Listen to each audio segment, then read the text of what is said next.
Good morning and welcome to the committee's fifth meeting in 2020. Could I ask, please, everyone to make sure that their mobile phones are on silent? And I'd like to welcome Stuart Macmillan, who is attending for Agenda Item 1.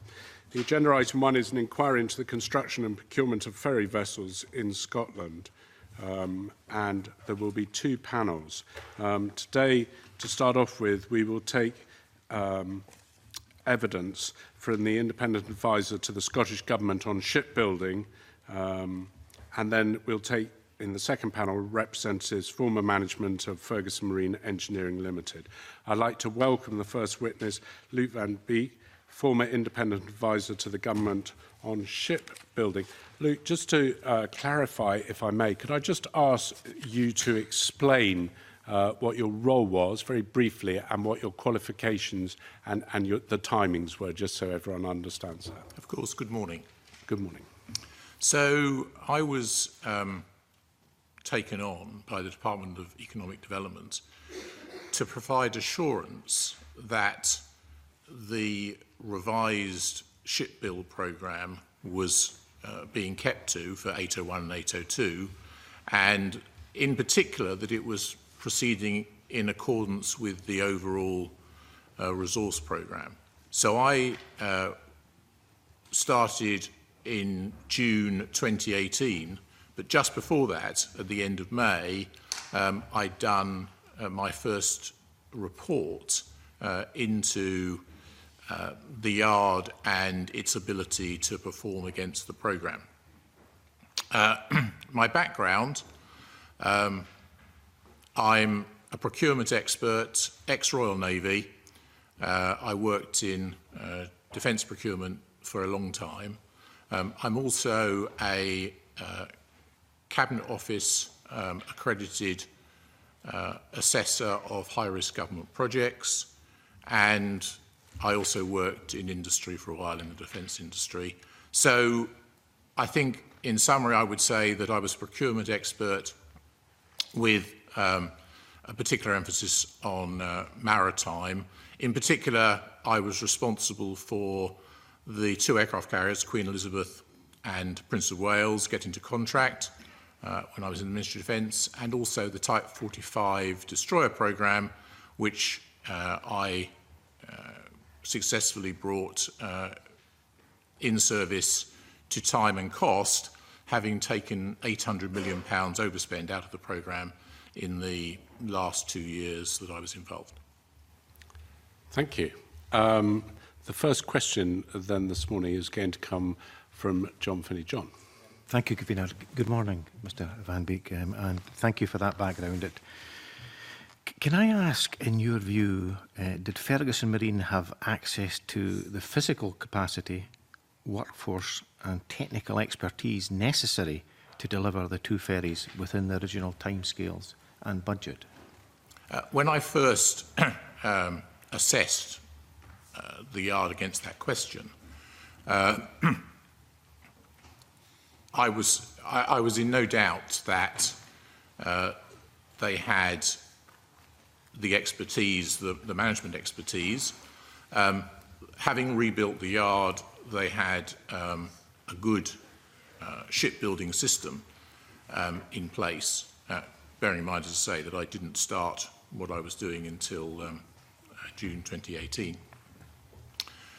Their resources at that time were not in accordance with the plan, but they had an approach to increase those resources to the necessary numbers, and through the first 3 months of my engagement, that happened successfully. So, as I say, at the beginning of the process, to answer your question, mostly with the exception of resourcing, which they had in hand to resolve, and it was resolved. As time progressed, a number of things started to impact on their ability to deliver. In particular, cash flow was causing problems, and that was particularly true towards the end of 2018, when there was a significant slowdown in the programme. as a result of cash flow issues. And I also highlighted a number of other concerns I had about the overall way that the relationship between the customer, CMAL, and the Scottish Government and FMEL was progressing, which was equally causing problems, particularly around design maturity of the two ships, and that impacted quite severely on the timing of a number of things occurring. That specific part later on. I'm sure those members want questions. Sorry, John. Thank you, Convener. Yes, I was going to say colleagues have a number of questions on that. If I could maybe just ask you to clarify something that you said in your response there, and hopefully I noted you correctly, Mr Van Beek, and that is you said in June 28 resources were not in accordance with the plan. Can you just expand a bit more on that, please? One needs to be clear that the plan was re-baselined in May 2018. So there was. And for the avoidance of doubt, which plan are we talking about, please? That's the plan for building the two ships. So the ship build plan was re-baselined in May 2018. The first thing I was involved in was assessing that plan against the ability of the yard to deliver, including resourcing. And at that time, they clearly had to build up numbers of the workforce to deliver the plan. The plan was quite clear that, in June 2018, they needed this number of people with a steep ramp up of personnel they required, and subsequently that ramp up happened. So it was not, I'm not saying that there was anything wrong with the plan. What I'm saying is they needed more resource over the period of the plan to build the ships, to build them. Thank you. And there was three elements to the question I asked originally. That was physical capacity, workforce and technical expertise. So was there deficiencies in the technical expertise that was resolved by the workforce alterations you talked about there then? I suppose that in the loosest sense, there were because there were just not enough people, and in particular, I suppose, they were short of two ship managers, which were recruited in November. Well, I think that's November, that's right. So, yes, there was some deficiency in technical expertise, but they had in hand a plan to sort it out. Okay. Thank you very much indeed. Mike, you wanted to come in on that? Just following that comment on re-baselining the plan 18 months ago, but we're 2.5 years into the project at that point. I'm really concerned to see, was any look back taken to see whether Ferguson's, because I'm more interested in the procurement process, was any look back taken to Ferguson to see when they won the contract from the government, one would assume that then 2.5 years previously to the rebasing, they would have had an idea of the resources necessary to maintain that bid, successful bid. Was any look back taken to see whether they did in fact have that? It wasn't by me at that time. I mean, it's interesting, and perhaps I could just expand a little here. I had no involvement before May 2018. But my initial contact with the Scottish Government was not from economic development. It was actually from Transport Scotland. And the initial contact was to do, because of my Cabinet Office accreditation, was to undertake a Gateway 4 review for Transport Scotland. Now,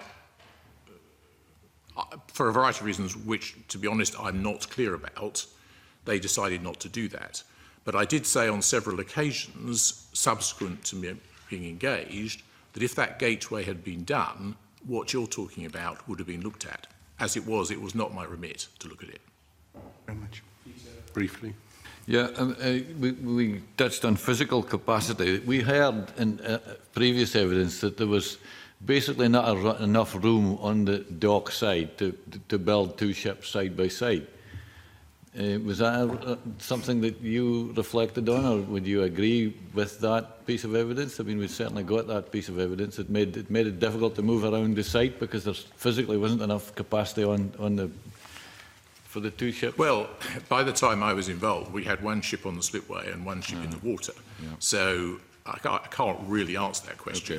Okay. That's fair. But certainly the situation that I saw when I first was engaged was that wasn't a problem. I mean, they said there was one ship on the slipway, there was one ship in the water, there was adequate space at both locations. They had adequate undercover workshops to fabricate the blocks they were fabricating, so that wasn't a problem. Okay. Jamie, you wanted to come in? Thank you, Commissioner. Good morning, Mr Van Beek. Can I just ask a background question? You mentioned various government departments there. Can I ask why you were instructed by the Directorate of Economic Development and not Transport Scotland? My understanding that the client here was CMAL, who were the contracting party with FMEL, not the Economic Development Directorate of the Scottish Government. So at which point were you approached by them rather than Transport Scotland to work on behalf of the client, or indeed were you working on behalf of the government, not the client? As I say, my initial approach from the Scottish Government was Transport Scotland, but that was in the context of doing a gateway review. Subsequently, and I believe because my name had been available to the Scottish Government through Transport Scotland, Economic Development approached me for what really was a different remit. It wasn't to do a gateway review, it was because of the loan facility they were providing to Ferguson's to provide them assurance that the programme was happening as it was supposed to.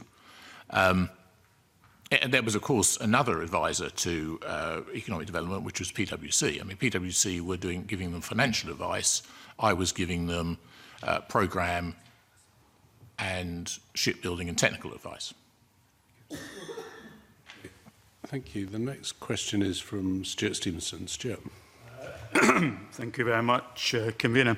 I want to rather narrowly explore some of the project management related to this, because I think you're clearly in a position to make some observations. I myself have run projects of this sort of size in a different engineering discipline, so it's of limited crossover, and indeed lectured to postgraduates on project management. Now, looking at your very last review in December 2018, you particularly say the relationship between installing pipes and valves, running cables, completing compartments is complex and relies on careful sequencing activity. This sequence is currently broken and will take in time to restore. There's a lot more you say, but I just choose that as exemplifying the issues that there were. In the first evidence session, it was suggested by the current management that there were not the management processes in place that they would expect, the project management processes in place that they would have expected. Is your comments that is being made, that I've just quoted, reflective of some validity that the current management are in relation to what they're saying? Not really. The problems that occurred around the time I wrote that report were well understood by the Yard. I mean, their project management system had shown it quite clearly, but they had, for reasons of resourcing and some design maturity, decided consciously to do what they'd done. It didn't mean there wasn't a problem, but they had decided that rather than just stop work altogether in the engine room, that they would proceed and sort out that problem later. So, to be clear, I did not see a weakness in the fundamental program and project management system. The weaknesses which I I think, I can't remember if it was in that report or perhaps a previous one I'd highlighted, were around design maturity, and that was what was causing the problem.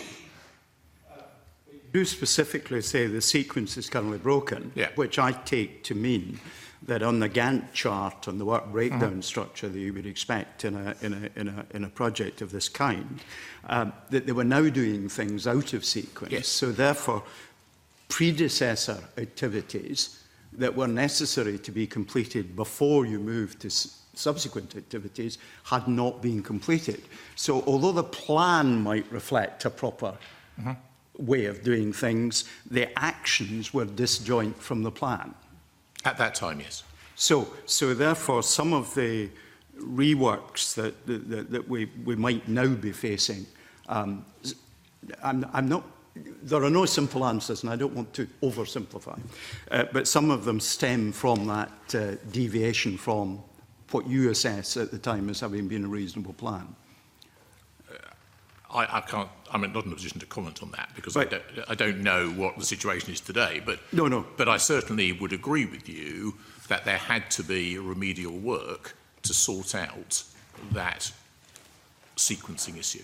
I mean, were you also aware, because, and I simply don't know if there was a detail in the plan, one of the issues that seems to have emerged is the use of technical solutions that were deviation from the contract, in particular the use of axial lock joints, I think in the engine room and other parts, which were specifically prohibited by the contract. Was that part of their trying to respond in a way that got them moving, or was it, or you may not be able to answer, and it's perfectly proper to say that. I don't know the answer to that because it certainly was not part of my remit to check that sort of thing. Colin, you've got some questions. Thanks very much. Sorry, Mike. Don't look aggrieved. If I'd seen you, I'd bring you in. Mike, do you have a follow-up? I do indeed. Thanks very much, Convener. Mr Van Beek, how do you justify your conclusion that Ferguson Marine was a competent and well-managed shipyard, particularly in the light of the evidence that we've received from Tim Hare, the turnaround director? And I wonder if you could contrast. I want to be absolutely fair to make sure that we get both sides of the story. Sure. Tim Hare, in his report, was saying that the basic design of the vessels hadn't been completed or accepted by CMAL. The status of the detailed design was difficult to establish. Ferguson has exercised a lack of management control over design and construction of subcontractors. Degradation of the two vessels have been identified, but nothing much done. Poor storage of materials and stock control. Project plan pools are not, and there's a whole list of things which are really critical. I've read the of report. Ferguson's, absolutely good. So, in the evidence, your evidence presented to the government, you actually say that Ferguson was a competent and well-managed shipyard. So, what I'm trying to get at is we've got two sets of evidence here. How do you respond to Tim Hare's evidence that he gave us? Well, as I say, I, having read that report, and quite a lot of it, I found surprising and not in accordance with what I had seen and witnessed. During the period I was involved, I saw significant evidence of competent management. I certainly saw, for at least the first 3 months, perhaps even 4 months of my engagement, a plan which was being delivered to time and certainly according to PwC to cost. So I think all of that and my observations in the yard when I visited, which was about once a month, once every 6 weeks, don't bear that out. So I can't possibly comment on what made Tim Hare conclude the way he says it, but it certainly was not my observation. It's very interesting because we've got now two diametrically opposed observations of what was going on at Ferguson's from two respected witnesses. So it's difficult for the committee to get to grips with this. You don't want to comment on what you think, how you think the turnaround director has come to this conclusion. You just don't agree with it. Well, my only observation would be that during the period that I was engaged, I saw, and I brought it out quite clearly in my reports, a significantly deteriorating relationship between Ferguson's and CMAL. I mean, to the point that they became really very adversarial. And there is no doubt that CMAL had a view of what was happening which did not accord with mine. And I get the impression from reading Tim Hare's report that a lot of what he is saying is based on CMAL evidence. Now, I think it's also worth observing that I tried to meet, or I met on several occasions with CMAL. On every occasion I met with them, they were remarkably difficult to deal with. On at least 2 occasions, very aggressive. Clearly did not want me to be there.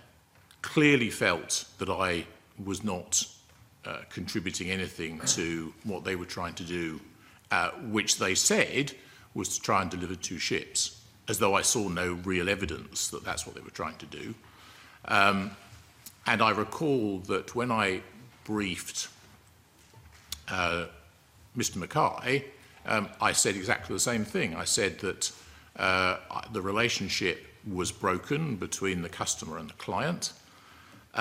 There were some things that CMAL were doing which were very unhelpful.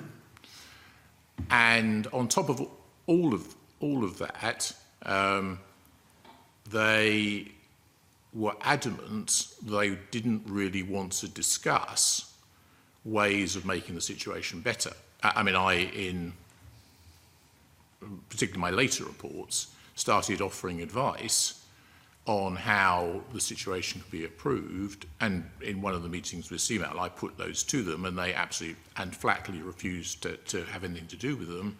And the committee may or may not be aware, but I tried to negotiate, or suggested a negotiated way out of the difficulty that the build of the ships was in, which was completely rejected by CMAL. So all that would lead me to believe that, or I was very unconvinced, that CMAL and Ferguson shared the same objective of producing 2 ships to time and cost.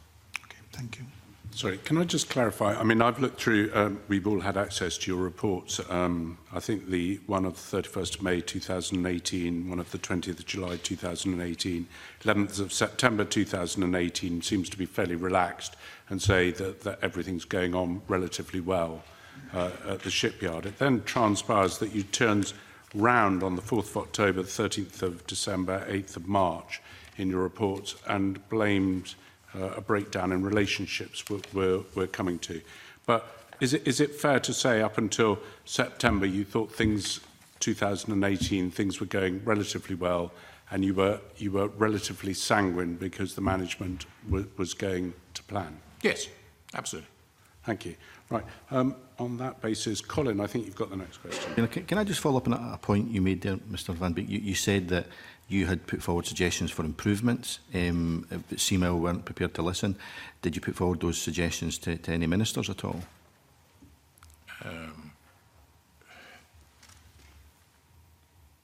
I didn't have access to ministers. I did propose them. In fact, at the meeting that I put these to CMAL, Transport Scotland were represented, and so they were well aware what I was trying to do, but I certainly did not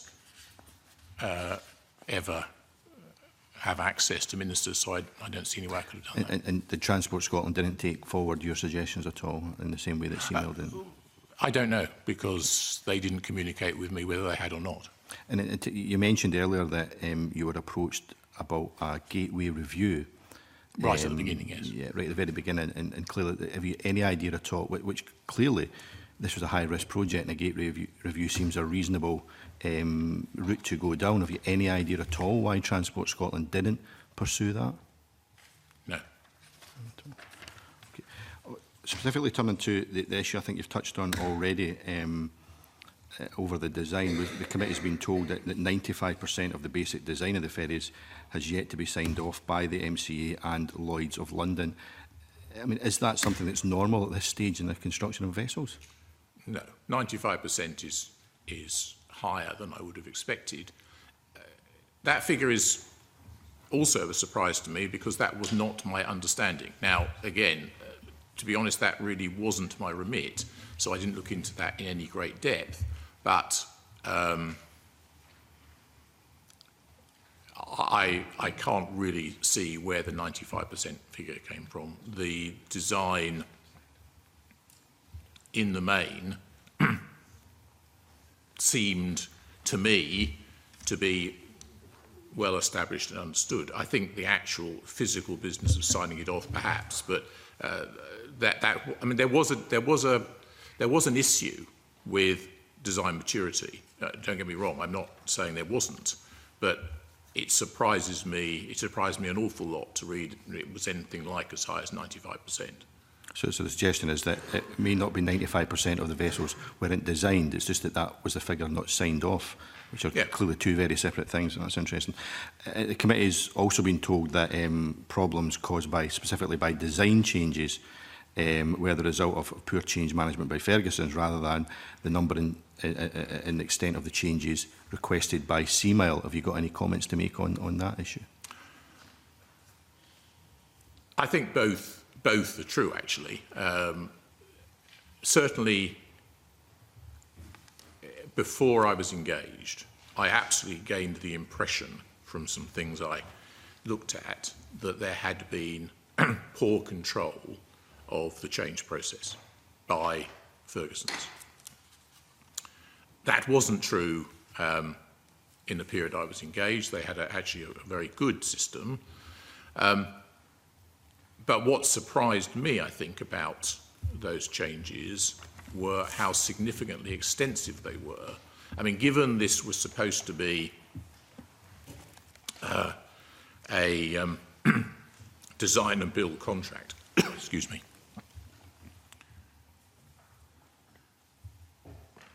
I would not normally expect anybody to enter into a design and build contract until the vast majority of the design was fixed. The vast majority. I mean, at least as high as 90% of the design was fixed. That did not seem to be the case. And it was very clear that a number of those things that had not been agreed with Seamile caused a significant downstream problem in building the ships. Now, as I say, I want to make clear that the vast majority of this happened before I was engaged, so I don't have any great detail on it, but what I do know is that, I mean, for example,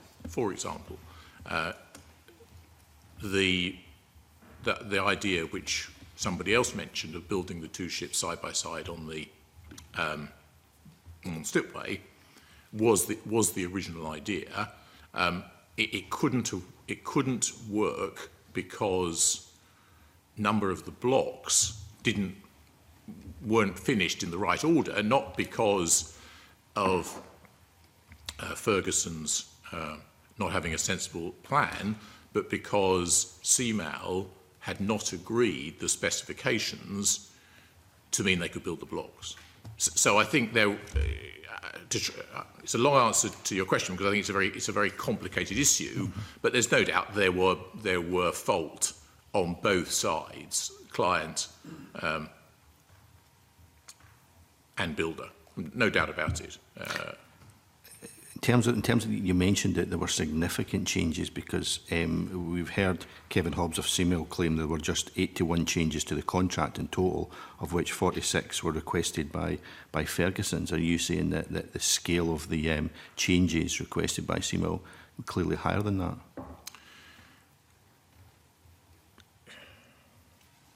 I have certainly heard those sorts of figures before. I think it's a combination of things because some of the changes were pretty significant. That's the first thing. The second thing is that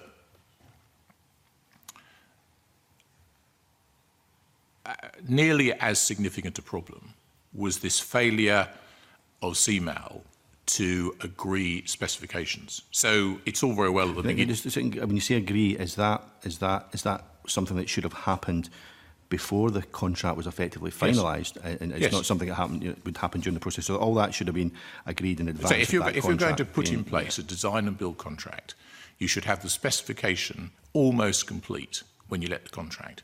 That was not what happened at all. And it was that whole issue around a number of things that had not been specified that caused so much of the delay in the design process.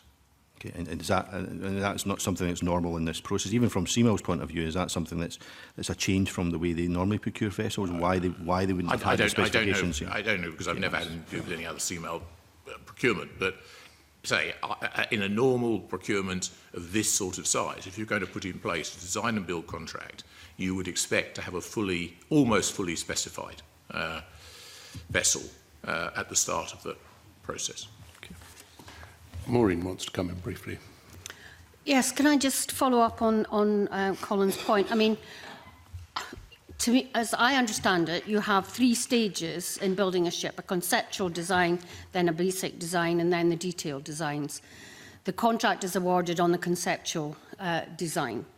Now, I can't understand why Ferguson's went ahead building a ship that they hadn't got agreement with the contractor CMAL on.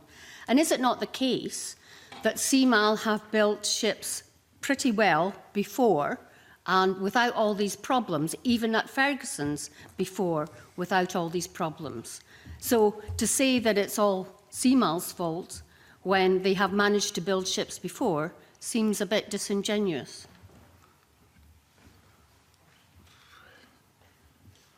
First of all, to be honest, I don't know if CMAL have built ships, good ships before or not, because I've had nothing to do with that. I don't think, if I gave the impression I was trying to say it was all CMAL's fault, that was not my intention. My intention was to suggest that there was a lot of fault on both sides at the beginning of this contract, and I certainly would reiterate that from everything I saw late in the process, that the contract was let too early. Now, as to why Ferguson started building the ships, having got a contract that was not specified enough, I have no idea. I mean, I wouldn't have done it, is probably the best way of putting it. I would have said, this is just not specified enough. Jamie, brief, and then I must go on to Angus. Yeah, so we heard from the turnaround director who told us that the conceptual design was carried out by CMAL and that would be their responsibility. But once that conceptual design would be agreed, it would then be the yard's responsibility to carry forward the design. The ownership of that design would then transfer to the design and build contractor. Is that how these arrangements normally work? Yes. And why do you think it didn't happen this occasion? I think what didn't happen was that the conceptual design and specification was not as mature as it would normally be. So I don't think it's true to say it didn't happen in this situation. There were flaws in what was actually passed across because it wasn't specified enough. Okay. You had some questions you wanted to ask. Yeah, thanks, Convener, and good morning. As has already been alluded to this morning, there certainly seems to be quite a contradiction between your view and the view of Tim Hare. Now, the report of the review board raised the issue that Ferguson Marine exercised a lack of management control over design and construction subcontractors. So I'd be keen to hear how you rate Ferguson Marine's management of subcontractors, particularly design subcontractors, and would it be fair to say that poor management of subcontractors was a factor in the delays and cost overruns experienced?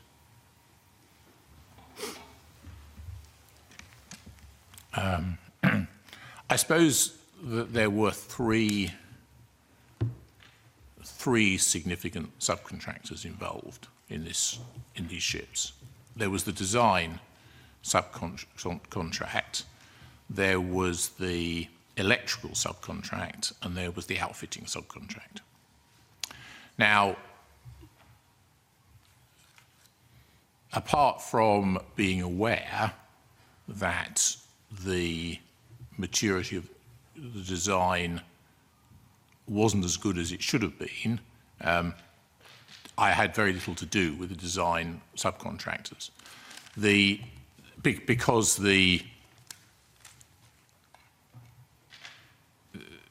there was initially no impact on the programme of that. The impact on the programme that I saw most was the difficulty of the other two subcontractors because of cash flow. I mean, the lack of cash meant that the subcontractors waxed and waned in terms of the amount of resource they were putting into the ships, because they were very nervous about whether they were going to be paid or not. So they and actually quite deliberately, Ferguson's slowed down some of that subcontracting, and that was when, and this was November, the end of 2018, November 18, when you started to see significant slips in the programme, because that subcontract work was very important, particularly the electrical subcontracting, to staying on programme. And it wasn't happening because the subcontractors wouldn't work because they were worried about being paid. But the design subcontracting, to be honest, I did not have much to do with them. Okay. Moving on, unless there's anyone wants to come in on the back of that, if we could move on to the concerns from the workforce. The committee's heard concerns that there were poor relations between Ferguson Marine Management and the workforce, with management said to have a bullying culture, which was aired in our first evidence session. What were your views on industrial relations at Ferguson Marine?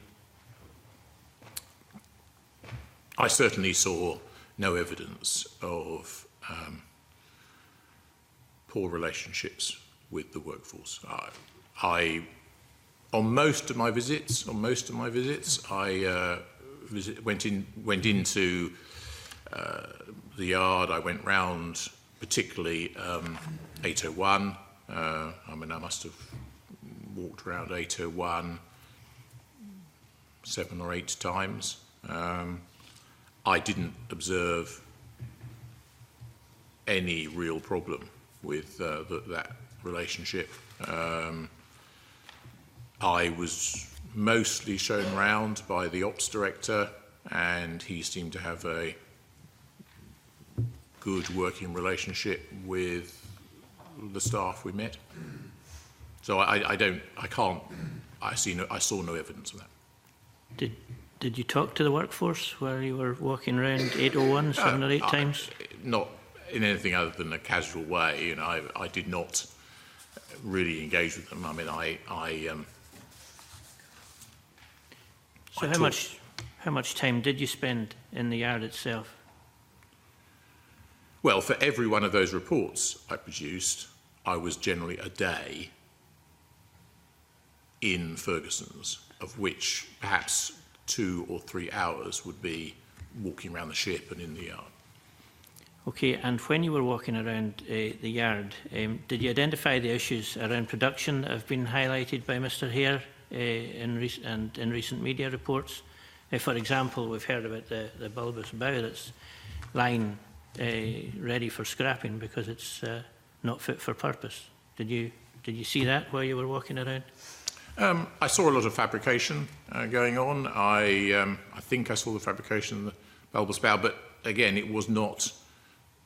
that was not my remit to to look at the whether they were building parts of the ship in the yard correctly. I mean, I was much more interested in how it would fit in with the programme, and my recollection is, for example, that the bulbous bow refitting was a dry dock issue. The dry docking was planned for the spring of 2019, when that bulbous bow would have been fitted. And by December 2018, they were not going to meet the dry docking date, so it really became rather irrelevant. Okay, again, while you were walking around the yard, did you assess the other vessels that were within the yard and ascertain if they were encountering similar problems? Well, certainly 802 I visited on a number of occasions. The hover barge that was being built, I saw, but otherwise, no. Okay, thanks. Thanks, Angus. Jamie Green, you've got some questions. Jamie. Thank you, Convener. Okay, so here's my sort of initial question, and it's maybe one you can help clarify. Is given that this was a fixed price design and build contract through Transport Scotland between CMAL and FMEL, were you not a little bit surprised when the Scottish Government approached you and said that they wanted to contract you to advise them on the drawdown of a further £45 million of funds? Did that not inevitably raise any questions about the cost overruns in general on the project?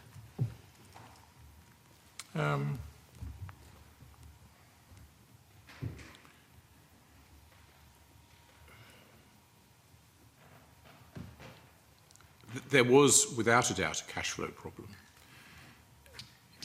One of the interesting things about the way the contract was set up was where the milestone payments were. And I would say unusually, they were set up in a way that meant that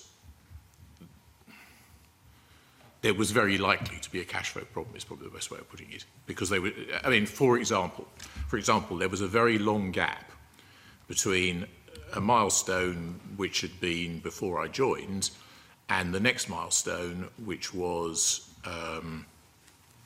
801 operational. And of course, as 801's date slipped right, the cash projections got worse, obviously, because that milestone had gone right. And my understanding from Economic Development Scotland as to why the loans were happening was it was to try and stabilise the situation and settle down the cash flow issue while other issues were resolved, like the design maturity, like the relationship with CMAL and so on. So as I understand it, that loan was not made specifically around 801 and 802. It was made around keeping the yard viable to win other work. And I was a little bit involved with seeing how the winning of other work went. And again, particularly in about November of 2018, it was severely hampered by the reputational issues that had come FMEL's way over some press briefings and so on. Sorry, can I just, it's quite a long answer, but can I just pick you up on a point? What was the purpose of the loan funding? Because you were contracted by the economic development element of the government. Your drawdown report of the 7th of November talks about Project Poseidon commercial loan to FMEL. Yep. And it says that loan agreement states that FMEL will provide information to build an update report on the build-out of vessels 801 and 802. So your understanding was that the loan funding was directly linked to progress on vessels 801 and 802, but you've just said that it wasn't, so which was it?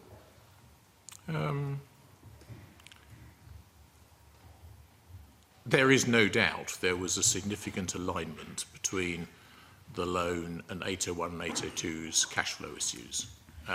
My understanding is that that was not the only reason the loan was given, and I had two other much less significant remits. One was to see how the yard was doing with winning other work, and the other was actually to offer them some advice on Ministry of Defence future contracts. But your job my understanding is that your job was to advise the government whether or not they should release the funds Yes. from that loan, Yes. whether it's sitting in a holding account Yes. somewhere. So therefore, my question is, surely there must have been parameters that you were working to decide whether or not you would or would Yes. not recommend the drawdown of the funds. And those parameters were almost exclusively around their delivery of 801 and 802. Therefore, one can draw the conclusion that the drawdowns of the fund, the loan funds, was directly related to progress on the vessels. Therefore, the loan funding was to fund the development of the vessels. That's a rational conclusion one would make. I don't disagree with you. I mean, as I say, I did very little work apart from around the programme of 801 and 802. Therefore, I guess my final question is, do you think it's any surprise that Seamill were uncomfortable with the fact that they had an agreed £97 million price tag for the building of these ships, but yet the Scottish Government had conceded that the cost would overrun already by that point by £45 million? Therefore, that relationship that you had with Seamill would undoubtedly be difficult because you were undermining the £97 million design and build contract that they had agreed. I don't agree that I had an understanding that the £45 million worth of loan meant there'd be a £45 million overrun. That was not my understanding of the situation. My understanding of the situation was that the £45 million loans, of which really I was only involved with the last 30 million, was about keeping the yard viable to deliver the contract. Now, I think it is also true to say that it became very apparent during, again, that latter part of 2018, that there was going to be a cost overrun, no doubt about it. And that became the subject of an acrimonious debate between Ferguson's and Seamill. But I don't really see the relationship between me being engaged by Economic Development Scotland and any difficult relationship I might have had with Seamill. I tried very hard to have a relationship with Seamill, and they clearly didn't want one. A quick question. I've been through the, as I'm sure most committee members have, through the PricewaterhouseCoopers monitoring of the financial positions. Odd name, Poseidon. It seems bizarre, but I can't see reference to your reports in the PricewaterhouseCoopers reports. Would you think that if PricewaterhouseCoopers were advising on what monies to be released and the cash flow situation at Ferguson Marine, that your report should form part of their reports? Was there joined up working between the two? I don't think that, I wouldn't say there was joined up working. I met with PwC on several occasions and we talked through what was happening, but there was no attempt on my part, nor PwC's, to do it together. My understanding was that bringing together was within Department of Economic Development. I mean, I would have thought, though, if they were talking about drawing down monies, they would want to rely on what you were finding on the yard to see whether that was actually relevant. The problem is, I have to say that I don't mean to be difficult, but with 20 pages of redacted information just in the middle of one letter alone, and half a page of non-redacted information, it's very difficult to get to the bottom of it. But would you not think that your monthly or 6 weekly reports onto what was happening at the yard should form part of the decision-making of PwC, which was then advising the government agencies, I should say? My understanding is it formed part of the decision-making of economic development, not of PwC. Okay, thank you. Right, I'm sorry, Stuart, I'm really pushed, I'm up against time, and if everyone here wants to get in, I'm going to have to try and get them in. The next question is from Emma. Convener. Good morning. I'm interested in you've talked a little bit about the relationship between Seamill and Ferguson's and how it had broken down, but I'm interested, how did it start out in your initial assessment, your initial entry to the site? What was the relationship? And then in your ongoing assessment, it seemed to deteriorate, and in one of your letters, it talks about the rebaselining of the programme and the development of the risk register presents an opportunity to change the relationship with CMAL by involving them in the programme and risk debate. It says that this would allow for some give and take, which is essential during commissioning phase, but it means that they would be a willing partner rather than the adversarial situation that appears to exist currently. So can you tell us a little bit about the relationship and how did it deteriorate and what was exhibited? Well, I suppose when I was first engaged, I didn't really have much visibility of the relationship anyway, but certainly come September of 2018, it became apparent to me that there was a difference of view between CMAL and Ferguson's about what was possible and what was going to be achieved. As the end of that year progressed, it became much more apparent that CMAL had no interest in compromising on a number of things. For example, the ships are dual fuel LNG and diesel. However, it was pretty apparent that when the first ship, 801, if it had met the July 19 operational date, the infrastructure wasn't in place to bunker LNG. They could have got LNG on board because it would have been a road tanker from the south of England, but actually LNG is not an easy fuel, and it's quite dangerous in a maritime environment, so it needs careful bunkering. That infrastructure wasn't in place. So I, amongst other things, suggested that there was little point in commissioning the LNG system at that stage, and actually if they'd held off commissioning the LNG system, it would have saved time, which they were trying to do at that point. This was absolutely rejected out of hand by CMAL, even though it was very obvious that the LNG system was going to have to be recommissioned when they finally had the bunkering arrangements available to them. I also suggested they freeze all design changes because the design changes were still being put forward by CMAL, again, to ease the problem that Ferguson was having with dealing with those design changes. Having initially agreed to that, they subsequently reneged on it and kept giving them design changes. When I raised that matter with Transport Scotland, they said, well, CMAL has said they didn't have any choice, really. So I never really got a satisfactory answer on that. But they had made an undertaking they would offer no more design changes at some point. And these were all, I think, symptomatic of how badly the relationship went.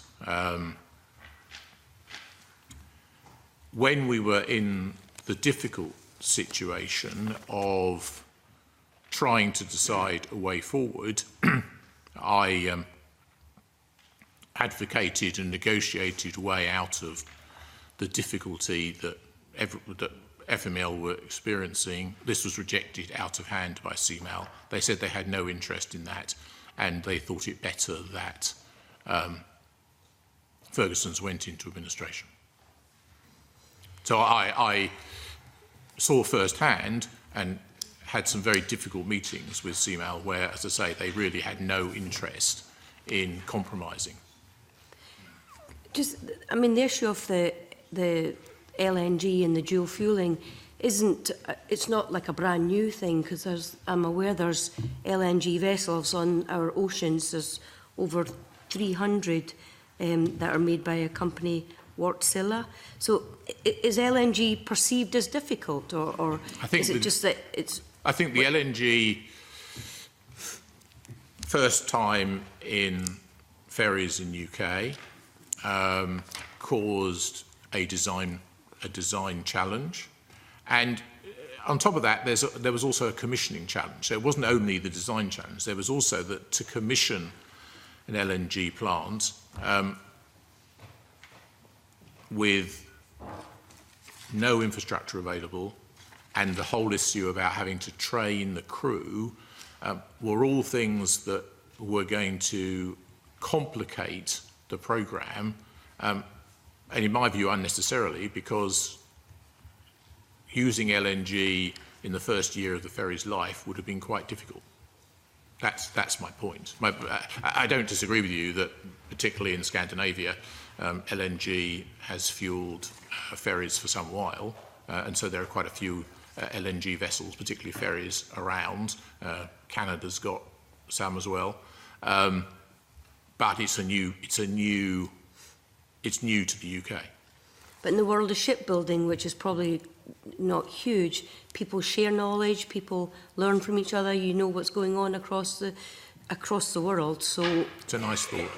It's what? It's a nice thought. It doesn't happen particularly well. Okay. Thanks. Peter Chapman, you've got a question, followed by Richard Lyle. Yeah.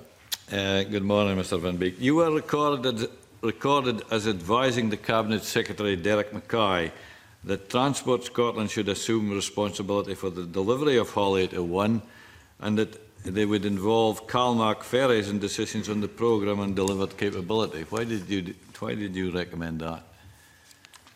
I think there were a couple of reasons. I'd had a meeting with CalMac, the previous Chief Executive of CalMac, who had told me in that meeting that the two ships, 801 and 802, were not the ships they wanted.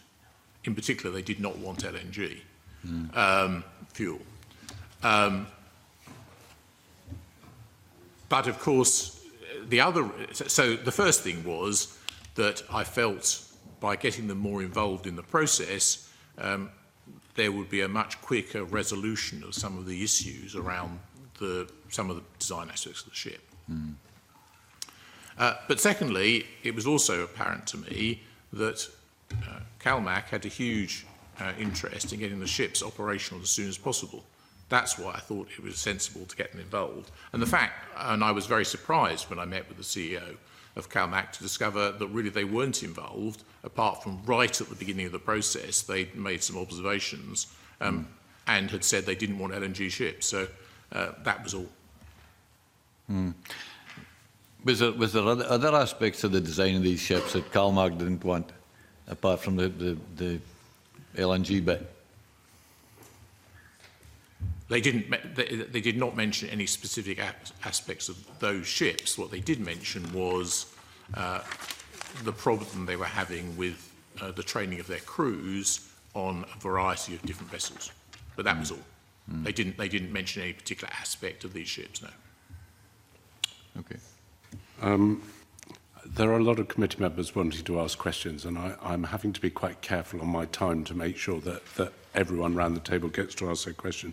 So I apologise to committee members if I can't let you all in. Richard Lyle is yours as the next question. Yes, can I go back to something you said, and correct me if I'm wrong. You said payments were based on milestones, which were too far apart.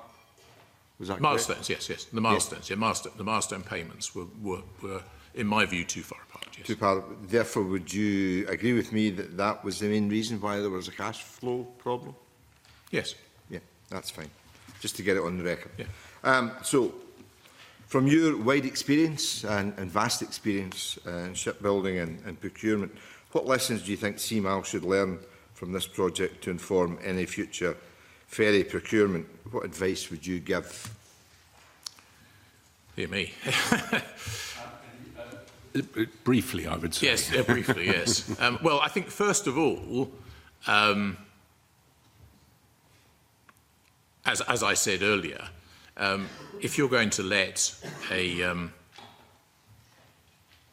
design and build contract, make sure that you've got a pretty good specification before you let it, not the one that required lots and lots of things to be sorted out subsequent to the contract being let. I think there's also, to be honest, a wider issue, though, which is that I never really got an answer to the question I asked really early in the process about why the ships were dual fuel. And there was some talk about environmental friendliness and so on, but I never really got a sensible answer to that. And I think where I saw the type of ships these were falling down was they didn't seem to fit into an overall strategy for ferries in Scotland.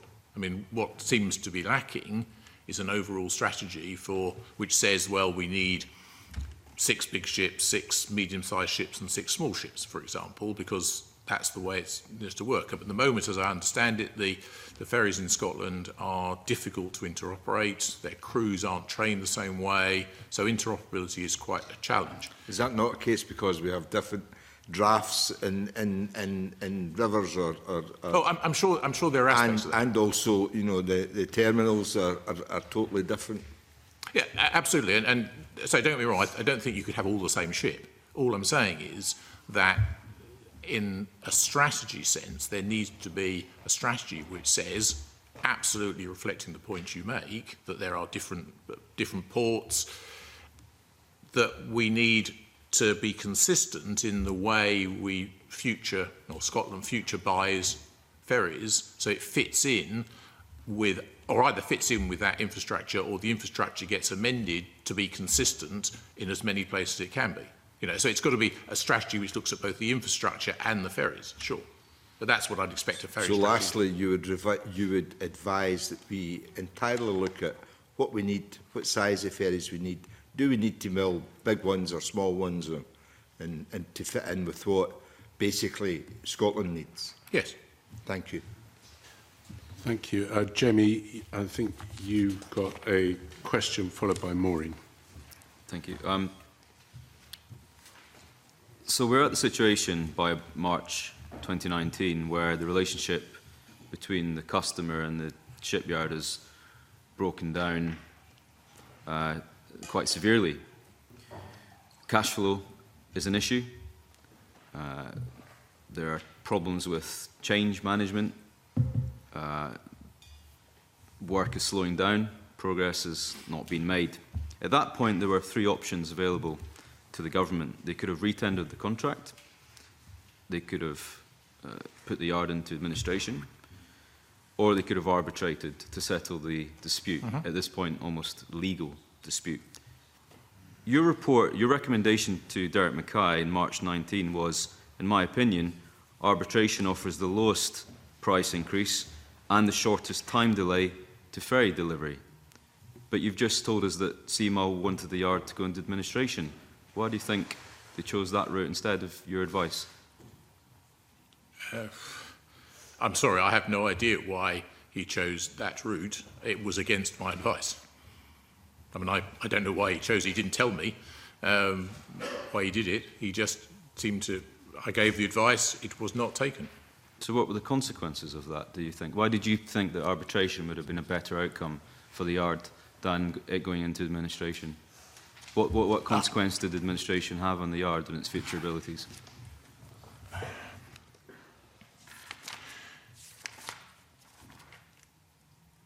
I estimated at that time that there would have to be an increase in price, and without being too specific, it was an awful lot less of an increase in price than seems to have happened as a result of administration. And that was what I said at the time. I said that as far as cost is concerned, a negotiated way forward would produce a better outcome, both in cost and time, than putting the yard into administration, which would cause significant delay, would mean that there'd be a lot of lessons which had been learnt that would be lost. And in terms of continuity of workforce, it will be badly broken. So that was why I recommended a negotiated way forward. and my personal experience of negotiating my way out of these sort of contracts very much came to bear. Without boring the committee too much, I managed to take £800 million out of the Type 45 programme through negotiation. So I knew how to do it, and I knew it would work. Were you surprised that your advice was ignored? Yes. Okay, Maureen, you've got a question. Yeah, can I just follow up on that? I mean, you said that your experience was mostly with defence contracts. Have you had experience with other contracts? Other than defence contracts, you managed to turn around and save some money on a defence contract. Have you had any experience in other vessel build? Yes, the other area I've worked in quite a lot is information technology. It's a different environment, but no other private companies building ships? No. So my understanding is that there's a globally used contract for shipbuilding used in the vast majority of ships. And this one was, the 801 and 802 used those globally used contracts. I don't have any problem with the fundamental contract we used. No. Okay. And you also said that CMAL didn't want dual-fuel ferries. What evidence have you got for that? No, I didn't say CMAL didn't want dual-fuel ferries. I said CalMac didn't want dual-fuel ferries. Okay, right. What evidence have you got for that? Because I met with the CEO of CalMac back in about October of 2018. He told me so. And I had an official with me at the time who can bear me out. Okay, and did you take that forward in any way at all? I dropped a note to the director in Department of Economic Development, Mary, and said I had been surprised by this meeting with CalMac to discover that, that's all. Okay, and finally, can you outline any lessons that can be learned from the Davy case in Canada that could be applicable to the delivery of CMAL ferries? And Luke, there may be lots of lessons, but there's not lots of time. So No, sure. a couple of salient ones would probably do it. Well, I think the first is that, as you quite rightly say, the Davy case has a lot of similarities with Ferguson's. They negotiated their way out of that with an increase in cost and an increase in time, but in about, it was something like 30% increase in cost and about a year's increase in time. So I think the lesson learnt is that a negotiated settlement can work.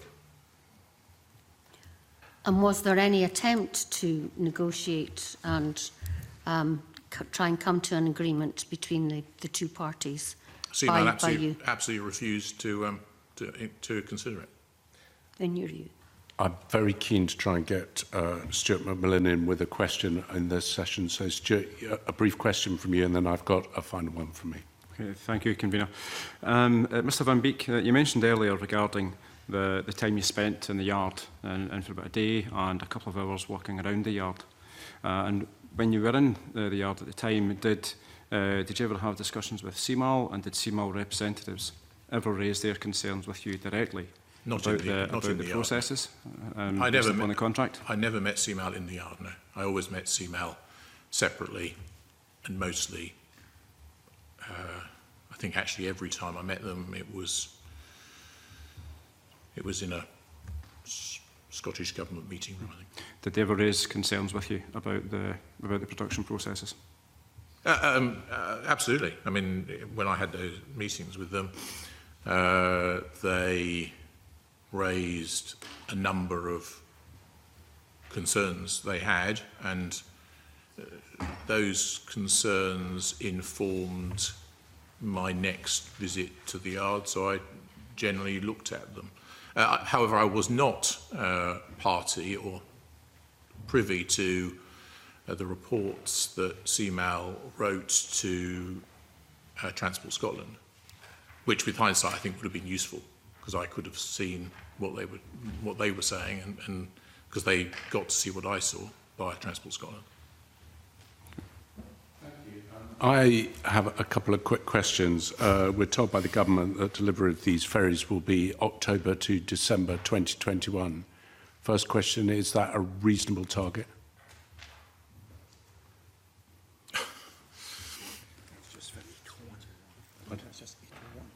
Yeah, sorry, that's for 801, Glen Sannock, sorry. 801, yes. If you could certainly put together a programme that would deliver in that timescale, yes. Okay, so if it's delivered in that period, if the programme's put together and it's adhered to, I seem to remember the aircraft carriers steaming around for a very long time after that doing sea trials where all sorts of problems were identified. With that programme, when those ferries are delivered, will they have completed all their sea trials and be fit to go straight into service on that date, or are we looking at a service date later than the delivery date? Certainly the programme that Ferguson's was working to included sea trials. So the operational date is post sea trials. I think if I would have a reservation, it's about the use of LNG, but because the commissioning of the LNG system and trialling it may well be a challenge. But apart from that, I mean, they'll certainly go to sea. They can certainly operate on the route. They can run on diesel. Yes. So all things aligning, which hasn't happened so far, that will be delivery dates achievable. Yes. Okay. Thank you. And I'm afraid that's all we have time for. So I'm going to briefly suspend the meeting. I'd ask committee members to be back in here in 5 minutes' time. And I'd like to thank Luke, you, for your evidence. Thank you very much.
Okay, good morning to those people who have just joined, and I welcome everyone back. Can I just say at this stage there have been a couple of amended agendas, and the agenda has changed yet again since the papers were published on the website. The committee members are aware of that. Can I just say that the changes are a result of a relaxation of non-disclosure agreements, which has allowed witnesses to feel comfortable for attending, and I'm grateful that that's been allowed as a result of the work that the committee has done to get that to happen. So I'd like to welcome on the second panel Jim McCall, the former director of Ferguson Marine Engineering Limited, Jerry Marshall, the former CEO of Ferguson Marine Engineering Limited, and Chris Dunn, the former naval architect for Ferguson Marine Limited. Now, there are some questions, and if I could perhaps start this off, Mr. McCall, and say that when you acquired the shipyard, you invested a huge amount of money in the shipyard, building infrastructure there. Was that on the expectation of a variety of contracts, and could you just explain to me what those are? Yes, I mean, before we bought the yard out of administration and made the decision to make the investment, we clearly undertook a market study of the opportunity, the addressable market for seagoing vessels, and I thought there was an exceptionally strong market looking forward because of the age of the Scottish ferry fleet. Also, fishing vessels, you know, if you look at the age of the fishing vessels, and not just the CalMac ferries, but other ferries, you know, that are operated. And I was up in Orkney a few weeks ago, and, you know, they had two breakdowns. One of their ferries was 46 years old. So there was a good demand, and this was the last commercial shipyard, and there's a lot of good skills about in Scotland. It's very strong in the skill set, and I thought there was a good business opportunity. So it was an expectation of future work rather than knowledge of future work? Yes, yes. Okay. Mike, you wanted to lead off on one of the issues. Thank you, Convener, and morning panel. I want to start right at the beginning as far as we're concerned with this inquiry. I'm particularly interested in how Ferguson's bid was developed for the tendering process for these two ships. And last week in evidence, I asked Roy Pedersen why it was that Ferguson's with the highest specification and the highest price got the contract. And I asked him, had he any idea why that happened? And you will be aware, he replied, and I'm reading from the official report. Yep. These are his words. I do not know the answer, but three things spring to mind. One is incompetence, one is vested interest, and the final one is corruption. If somebody else can think of other answers, they can give them, and this is your opportunity. Well, I'm not sure what he meant by vested interest and corruption and who he was referring to. Was he referring to the government, Transport Scotland, CMAL? I don't know.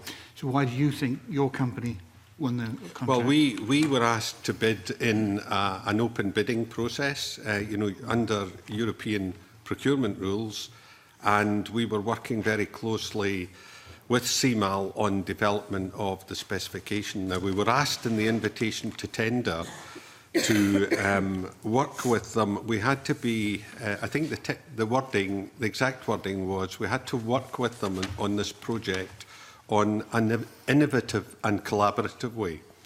And that was in the tender. So it was recognised that it was kind of new technology for them, and we would have to work in an innovative and collaborative way. Now, as I understand it, there is a point system. It's not all about price when you're awarding the contracts. So, and I don't know whether we were the highest price or not. I don't know, maybe Mr. Peterson knew that, or somebody knows that. Well, can I help out on that very point? In the letter that the committee have available to them, it's a letter dated the 20th of August 2015, and it's from Transport Scotland Ferries Unit to the Cabinet Secretary for Infrastructure. And in paragraph 11 it says, and you would have known this, I'm sure, the contract value is £96 million, that was your bid. Yep. It's higher than the £80 million included in the vehicle replacement plan, which is updated prior to publication, and the revised estimate of £90 million included in CMAL's 3-year corporate plan, which is already published. In other words, it's already in the public domain when you put your tender in, and your tender at £96 million was higher than what you must have known that was the budget for these boats. Can you enlighten the committee if that was the case? We just worked on building up from the outline specification we had. We built up the cost model on what it would cost to build them. We were actually over 100 million and were being negotiated with to get it down. But we couldn't see how we could do it for less than that. And we had taken the decision to build these at to offer at cost, to make no profit on it, so that we could use it as a good reference for future orders going forward. Mm-hmm. So that was a decision that we'd taken. So this was based on a cost build-up that we gave. We didn't take part in the decision on who won the order. You would have to ask the people that made the decision why they did that. Have you any comment then on the question I put last week to last week's witnesses, which I think it's only fair to put to you today, to give you an opportunity to comment on it? In that very same letter, in paragraph 17, just before the recommendation, because this is a letter from Transport Scotland to the Cabinet Secretary recommending your bid be accepted. It says, as with any procurement, a legal challenge from one of the unsuccessful shipyards can't be discounted. CMAL have not identified any particular risks in this regard, and in any case are confident that any challenge can be defended. That said, the relationship between Scottish ministers and Ferguson's owner is well known. Well, why would they put that in the letter? I don't know. I don't know. Why? But you can see why other witnesses therefore have, Mr. Pedersen particularly, it was Mr. Pedersen's words, you actually didn't know where it came from, but looking at that evidence, it would strike him, and not putting words in his mouth, but those are the words that he used when I asked him that question. I'm not aware. I mean, it gets brought up many times, but... Okay. I'll end with one more question in that case. We've just heard evidence from Luc van Beek, and he said, really, the problem was the contract that was awarded to you.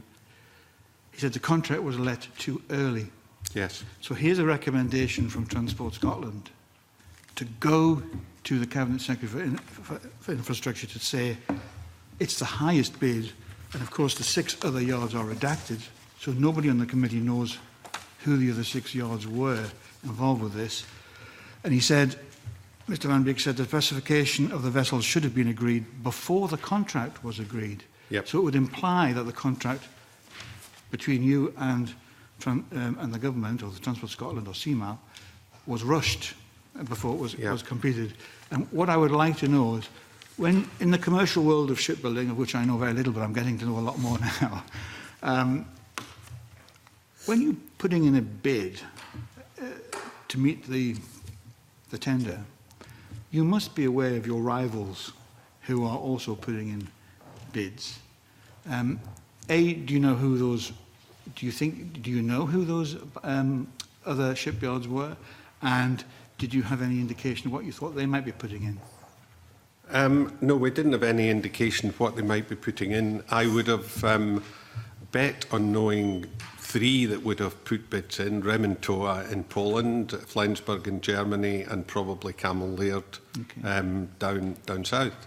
I thought my judgment at the time was that Remontoa and Flensburg might be a bit reluctant, because when they built 2 other ferries, and it was a question that was brought up earlier about CMAL having built ferries before and not having any problems.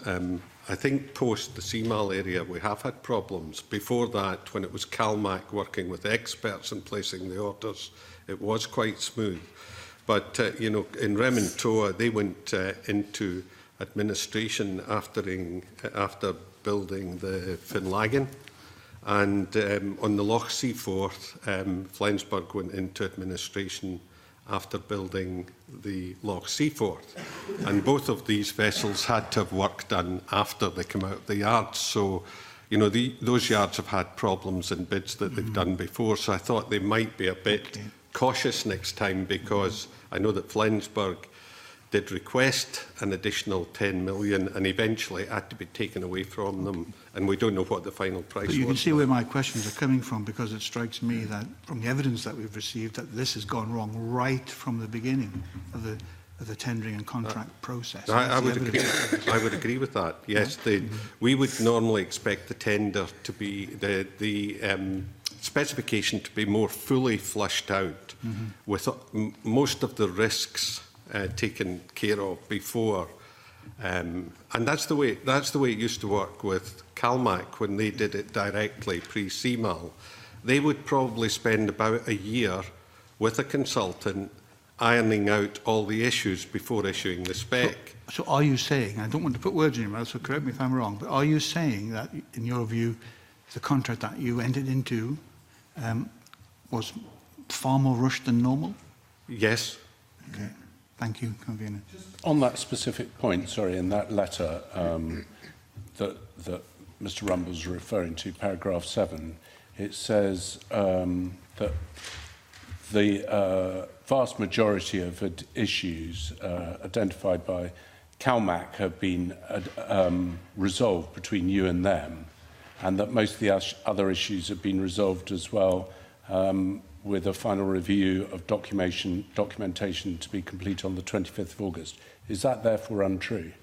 I'm sorry, I'm not sure what... Well, what you're saying is that they'd rushed it. The specification wasn't mature, I think, was the... It wasn't mature, that's right. And what they're saying in this letter, which is a recommendation to the Minister, paragraph 7, is that it was, and there are final review by CalMac of the documentation which you'd resolved with them was due on the 25th of August, which gives the indication that everything was hunky-dory. Well, I don't understand that, because But would you dispute that? Yes or no would do? No, when we entered into this, we were under the impression that we had to work closely with CMAL to work on the spec, to develop it, and you need to do that in a collaborative way. And initially, we were working that way. There was a change of managing director in CMAL, and from that change, we found almost very soon thereafter complete hostility and intransigence to discuss things similar to what Commodore Luc Van Beek had experienced. So the detailed specification designs, which will form part of the shipbuilding contract, were nowhere near complete on the 20th of August 2015, which this letter seems to infer that they are. No, they weren't. Thank you. Jamie Green wants to come in. Yeah, Maureen, I'll add you to the list. Jamie Green, by Stuart Stevenson, followed by Maureen Watt. Thank you, Convener. Good morning, gentlemen. Just based on your opening remarks, and for the benefit of the committee, are you saying that where did this £96 million number come from? Was that what you thought you could build the ships for, or was that the number that you were told you should build the ships for? Well, and sorry, and just to follow on, therefore, when you do answer it, is did you think that would be enough, and if not, why did you take on the contract? Well, we were at, I think it might have been around 105 million. We were in negotiations with CMAL to try and get that down. They were trying to get us to 97 million. So they were negotiating with us to try and get it down. We were in negotiations with them. We had a couple of things that we could have done. A lot of the equipment was purchased in euros. So, if we could get them to take responsibility for foreign exchange, that was one of the negotiating items we were looking at to get it down. But before we agreed the negotiation, the First Minister had announced that we had been selected as preferred bidders and that the price was 97 million or 96.8. CMAL then came back to us and said, it's been announced by the First Minister, you'll just have to accept it, and that they weren't going to negotiate with us on the foreign exchange. So Sorry, that's can I what just happened. clarify something? That's new information. So you're saying that during the negotiation of the price, the First Minister made an announcement dictating what the price would be, and therefore the client, CMAL, said, I'm afraid that's what you have to build it for. They were trying to get us to, they were negotiating with us to get the price down, and it was to get it down to 97 million. We were in negotiations and we could see ways that we could get it down, but yes, I believe they must have communicated to the First Minister that they had a way to get it to 97, and the contract was announced at 97 million. We were told, because it had been publicly announced, that we were stuck with it. Now we then set to work on how could we, how could we save this, and we were prepared. Although we had set out to do this at cost, we were prepared to take a hit, of a small hit, to have the contracts as a good reference. Stuart Stevenson. Thank you. Thank you very much, Convener. I'm just slightly puzzled because we're referring to a letter which was a whole set of documents the government published on the 3rd of October, which I'm not sure you've seen, Mr McCall. Have other members of your team? No. I mean, as a senior person, I wouldn't necessarily expect you to read them all in detail. I just hope you can say everybody else is read, but in particular because I think Mr Rumbles may have misrepresented what paragraphs 11, 12, 13 on finance say, because it doesn't say that you had the most expensive bid. It might have been, I don't know, but it certainly doesn't seem to say that. However, my real question was just a very simple one. You're expressing some concerns about the nature of the contract, which I respect and understand. We're very grateful you rescued the yard, by the way, in the first place, so let's just start from that point. But why did you sign a contract that you had concerns with? And I think there's some confusion here. It's paragraph 6 of that letter, which is the critical one, and I'm going to read it out. It says, it was made clear to tenderers that the quality-price ratio for assessment of a proposal was 50-50. Female was the highest quality bid received, but also the highest price. In that case, I apologise to my colleague, Mr Rumbles. On the record, I simply read the... Accept your apology. No, I got it wrong. Can I just say that at some point during the bidding process, I believe we were aware that there was a Turkish yard that was bidding something just south of 70 million. I don't know where I got that from, but I remember that there was a Turkish yard, but they were discounted from the process, maybe on the quality of their bid. I don't know. But let me just go back. Right, so my substantive question was, you're expressing concerns about the contract. If you'd concerns, why did you sign it? And I've signed contracts of this kind of order. Yep. So. I signed it because on our previous experience on the first ship we'd built for the yard, which was the Katrina, now that was the third of a series, the hybrids. Yep. And incidentally, the two previous ones were what put the yard into administration that we bought it out of. But what we had was a fairly set design, but then we did some modifications, but we worked very closely with CMAL on it. It was a different team, different CEO, different ship director, and we worked in a very collaborative way to do that. We delivered it 6 weeks early and on target, again at cost, because we were trying to establish the yard, so we did it at no profit. We had a good working relationship. We were told at the time when we were making the bid, don't worry about the spec, we'll work together collaboratively in this.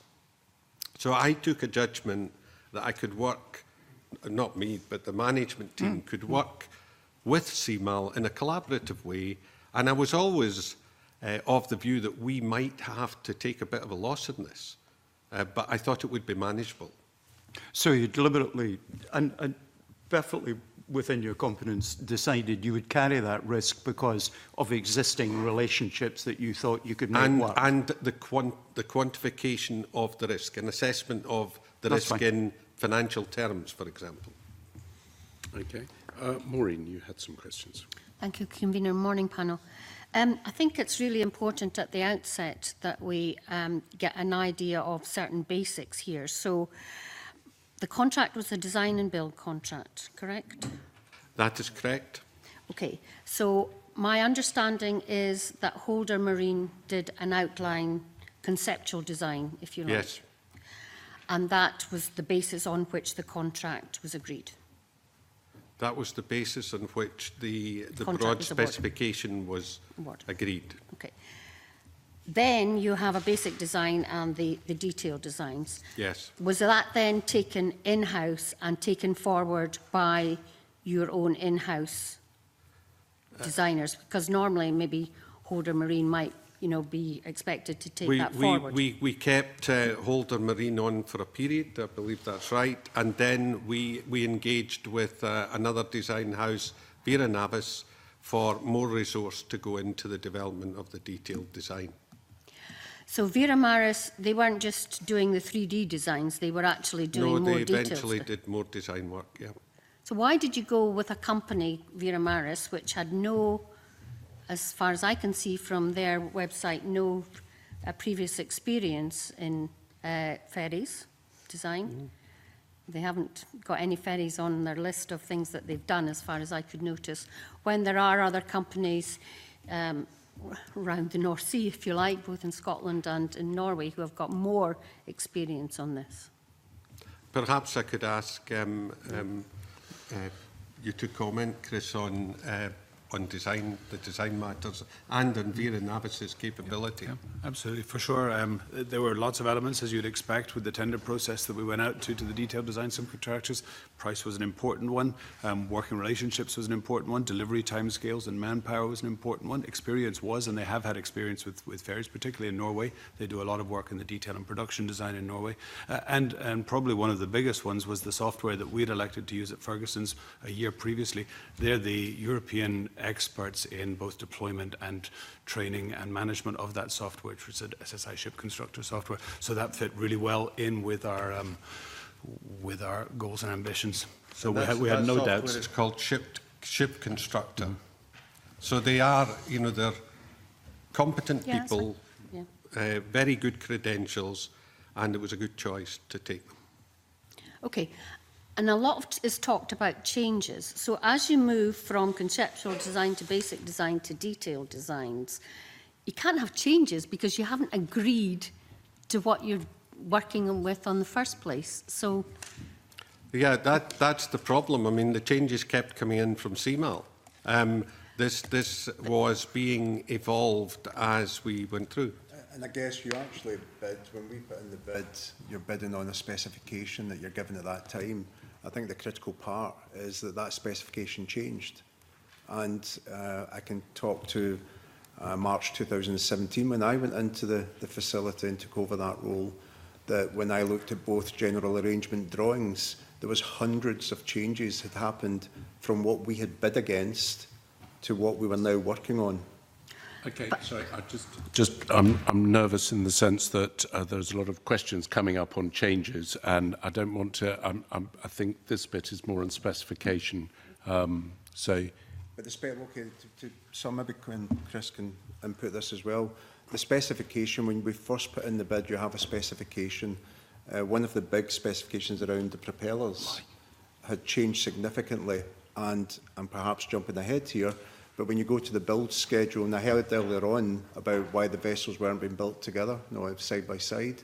When you go into the build and how you're going to the build plan, that all changed. It all changed because we never had the specification that changed from the original spec to one that from a different propeller design. And Chris, maybe you could. And that was CMAL's. I'm just going to say that definitely isn't a change, which changes which I'd like to come on to. If I could just, Jerry, if I can just drill down on this a wee bit more. There's a few members with questions, and you'll definitely get a chance to come back. Okay. Mike.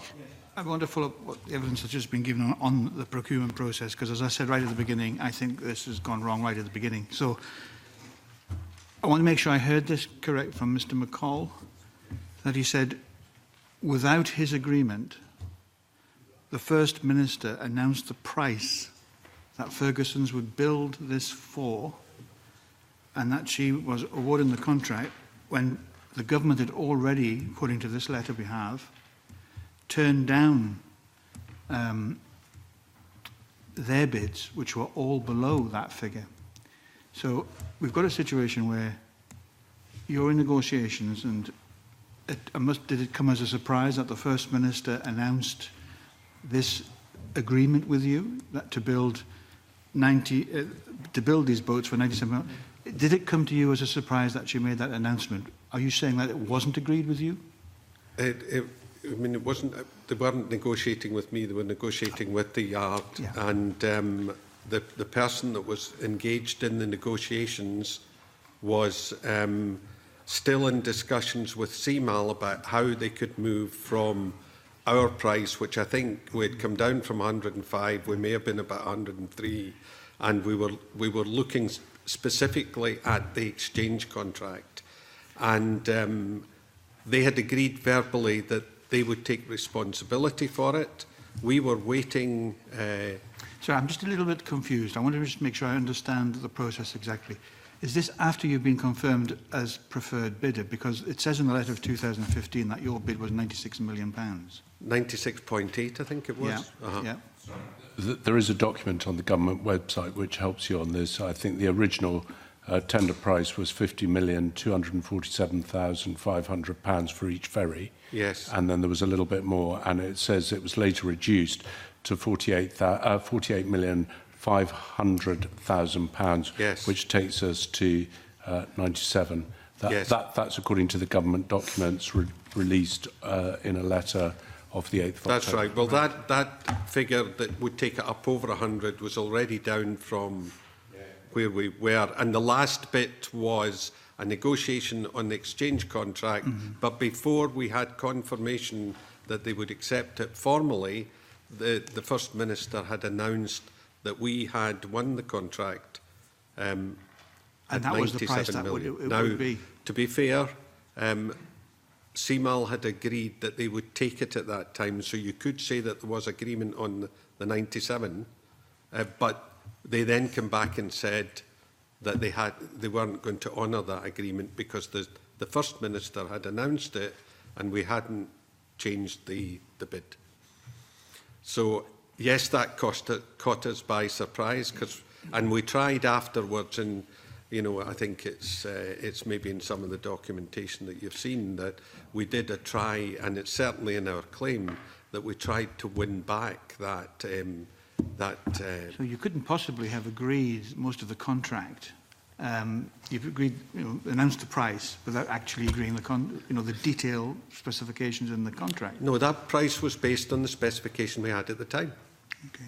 And it wasn't detailed at that time, as we said. There were still some open ends that we had to resolve in a collaborative manner with CMAL. And Luc Van Beek has said that's not he wouldn't expect that to be the case. He just said the contract was let too early. The specification of the vessel should have been agreed before the contract was agreed. That's the evidence that Luc Van Beek has just given us. He said the specification of the vessels should have been agreed before the contract was agreed. Absolutely, we agree with that. But it obviously wasn't. I guess, what you've got to realise, we were given 8 weeks, not just us, everybody that was bidding for this contract at the time were given 8 weeks to get that. It was actually 10, but 8 actual weeks that you could work on it. Now, I did hear Luc Van Beek's evidence, and I think it would be fair to say that that is a very short time, and I think he would acknowledge that as well. In a normal circumstances that the yard had experienced previously while working directly with CalMac, pre-2006, I guess that was, before CMAL, they would work for about a year together on a specification of a vessel. And that would then be taken forward. There would be little element of surprise coming out of any specification from then.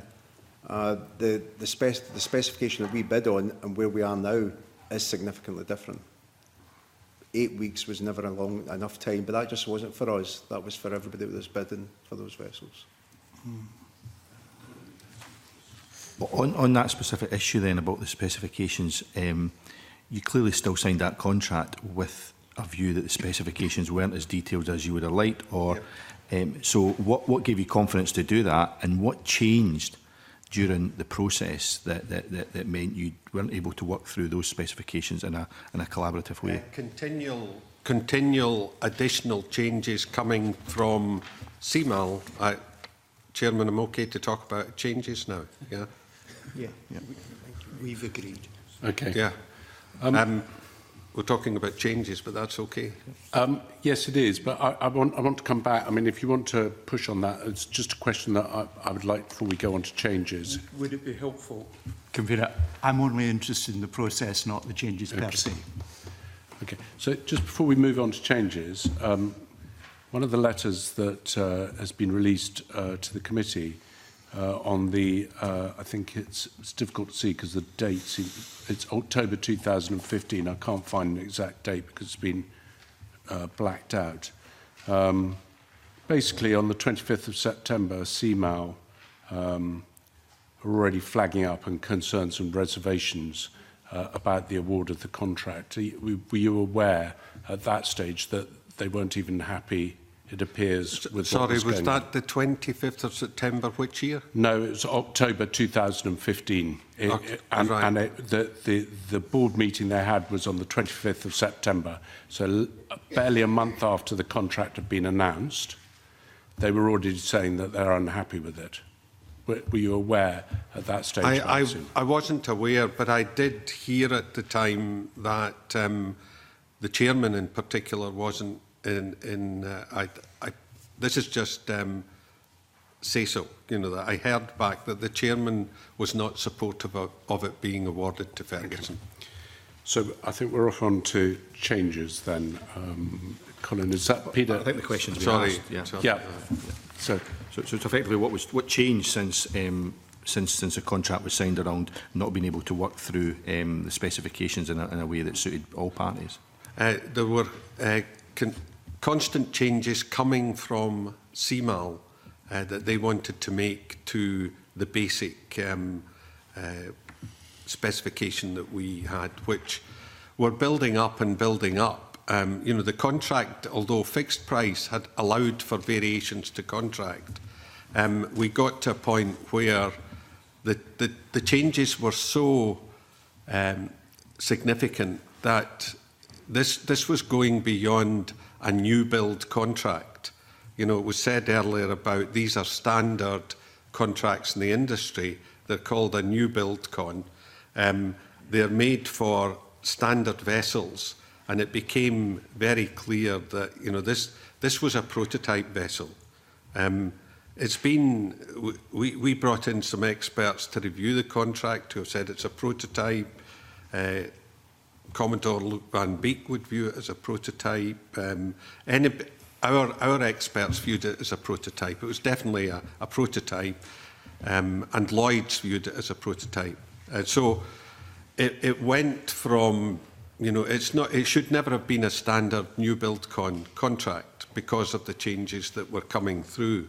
And we got to a point where they were just too big, too many changes to, you know, for us to take care of. We actually asked for CMAL if they would freeze the design and allow us, because we know that the committee were asking for updates on delivery and cost, and we couldn't give an update in delivery and cost as we get into the contract because changes kept coming, and they're still coming.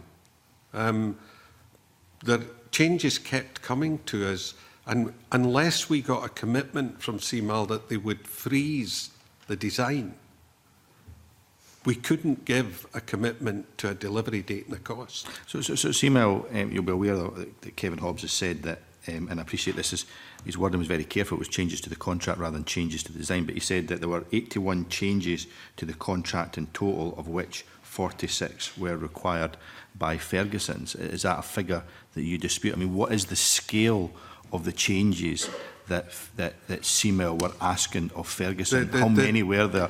What was the value? What was the cost of those changes? The changes are, I mean, we've made a submission to the clerk, and it's all... Sorry? This was a document that you have given to the clerk. Yes, sorry, made a submission. So if I can clarify this for the committee, because the committee's position on receiving papers during the thing, it is held by the clerk and will be circulated to committee members after the meeting in the email form. So thank you for the submission.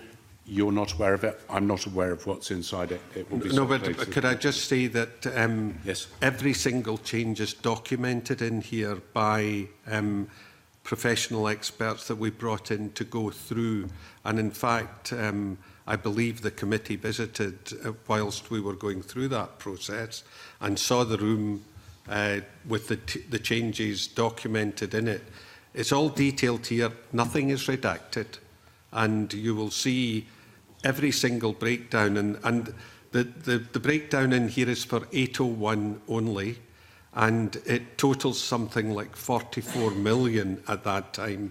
And that was up until August 2018.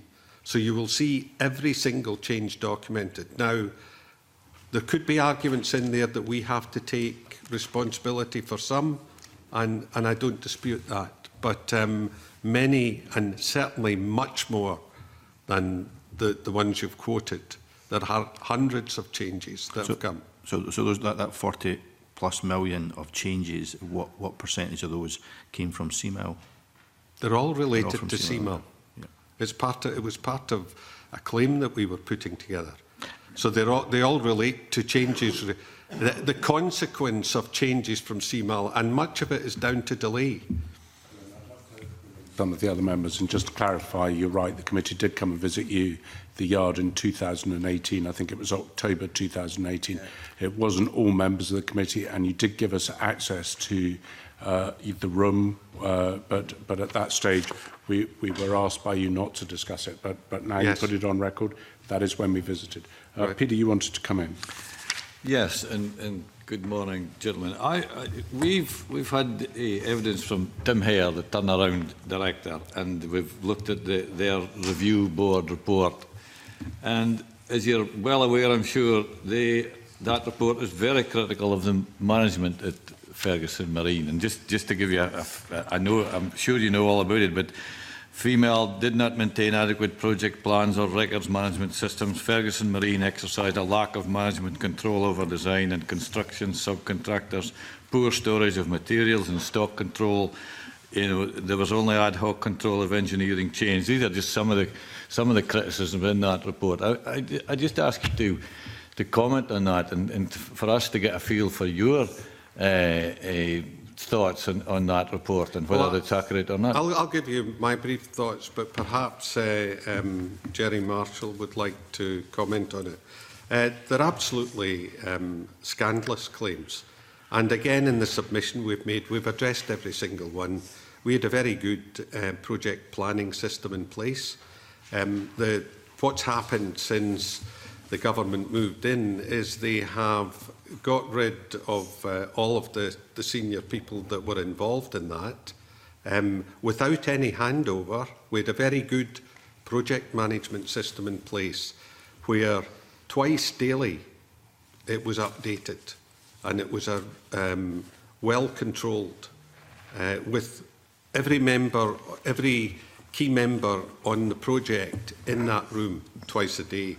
It's a very good system that was put in place by Jerry Marshall, and probably one of the best I've seen. We've used it in a number of businesses. It's been abandoned since the government went in. There's been no project plan or planning or project management meetings in the past 6 months, and he's quite right in saying that there's no project plan in place. But it's misleading, grossly misleading. And, I think it's appalling that we had a minister stand up in Parliament and defame the management by waving this report in the air, which is all absolute nonsense compared to reality. Yeah, Jerry. thank you for that, Jim. I'm getting a bit too heated, so Jerry can take over. No 'cause problem. it's, Obviously, I read and heard the comments, I watched on the television. What I'd like to start off with is, in any quality management system, you have to be audited in this as well. And if you're getting audited, you have to make the criteria.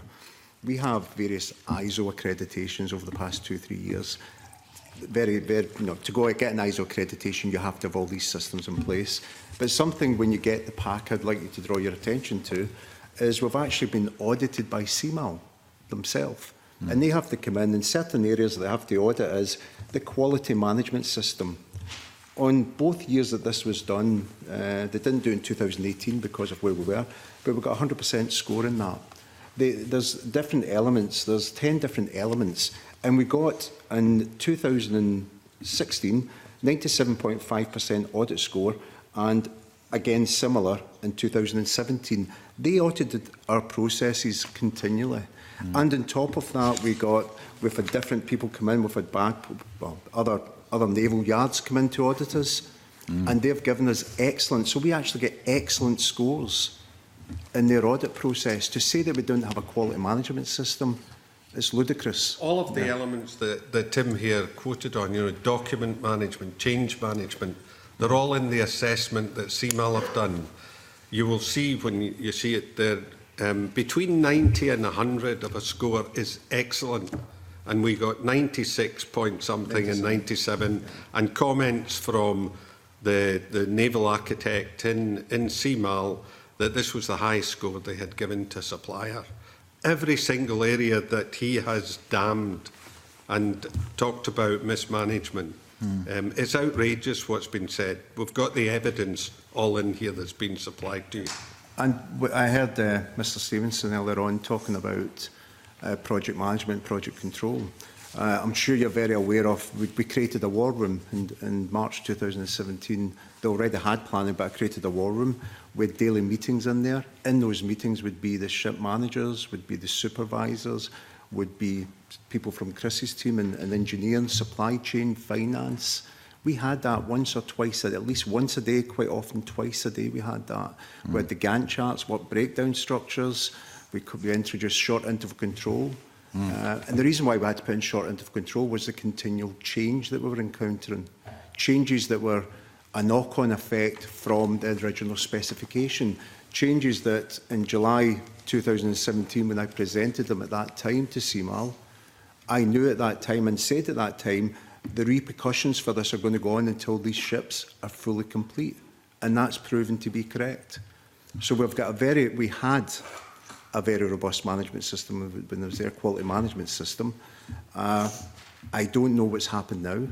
The day that Deloitte came in, I left the business that day. And I've no idea, without any handover, I offered support. I offered to give any information they wanted. And I believe that also happened with my Quality and Health and Safety Manager. I think it happened with Chris. What do you say? From Chris as well, I mean, because you've worked in other yards, are you agreeing with what Jerry's saying? Yes, absolutely. Yeah. I mean, a lot of the change, if I can just ramble for a second, but when we do the concept development, we spend as much time as we possibly have refining and de-risking the design. The specification is 260 odd pages of it will go 16.5 knots, it will have a propeller, it will have an LNG system. These are very high level statements, but it's only once you get post-contract that you can engage your preferred subcontractors and they can start delivering detailed information, which you then have to subsume into your design and evolve from then. And it's at that stage that this all comes unraveled, because we'll present a propeller and no, we don't like that. And okay, it's not a change as such, but it drives change. That we don't like drives change, and in a collaborative way we go and do something a little bit different and slow down production, and it does. Rather than a nice design spiral, it becomes a vortex of pain where every change impacts 10 other things, and you've started building something and you can't change that. And it's a very dramatic story, I know, but that very much underpins. Okay, Peter, sorry. When you talk about design and build contract, you should be allowed to design the contract. You should be allowed to design it without the interference that we had. And I think once you get a copy of this and the HK, the report is in there from the specialists, you'll see that that is a big contention that we have. every drawing has to be signed off by CMAL. And that's a very difficult process when you're trying to design and then your customer has to sign off on all of the drawings. And I guess that slowed down the process as well, significantly. And also, we never said that it wasn't a design and build contract, and it wasn't strictly fixed price because there was an opportunity for variations to contract. But our claim was not about the ability to claim under this contract. Our claim was that the contract was breached by CMAL because of the constant changes and disruption caused, and the consequential impact that had on the overall delivery and specification of the contract. So our argument is this contract was breached because of the way CMAL. Well, just to follow up a bit on that, and you know, in this the Programme Review Board report, they maintained there was no effective system in place to manage design changes. So basically, they're saying that, you know, although there was design changes coming down the line, the female couldn't manage that system and make it a success. I mean, they're again criticising you and your management team for not being unwilling or unable to manage that process. What do you say to that? Well, maybe just before Chris comes in, but you know, we get a request to change a design, and we did have good design control. Chris had a very good system in place, but you get a request for a change. We don't like that. We say, well, okay, we can do this and do this. Well, we don't like that either. You know, and it becomes impossible to manage. But maybe Chris wanted to comment on the design change process. There are loads of reasons that the design does evolve and change as we go along. Some of them are absolutely driven by a customer walking about the yard saying we don't like that. Some are driven by suppliers. Some are driven by class and flag, the guys who regulate the design. And all of these have a process within the shipyard. You take them, you take the changes, you take the notes, you send them off, you reply. There's a fully audited process for all of these. The real trouble comes when the sheer number becomes so great in every one of those processes that they start crossing over. And that change actually drives something that you've already had signed off, and you have to go right back into the loop again, and that then impacts everything else. And at that point, it becomes a very hard thing to manage because it's not a single process or 5 single processes. I think an example would be, Chris, and to you guys, would be the passengers and the part of the seats, how many passengers and the seating for that. I think it was 20 odd iterations that we had of that going backwards and forwards. So much so that I actually ended up having to go over to Arran to give an update to the ferry committee and the people over there on why this was delaying so long. But when you've got iteration after iteration, and if you think every time we design something and we put it over and it's rejected and it comes back, that's us back in that loop. And that loop seemed never ending. On that.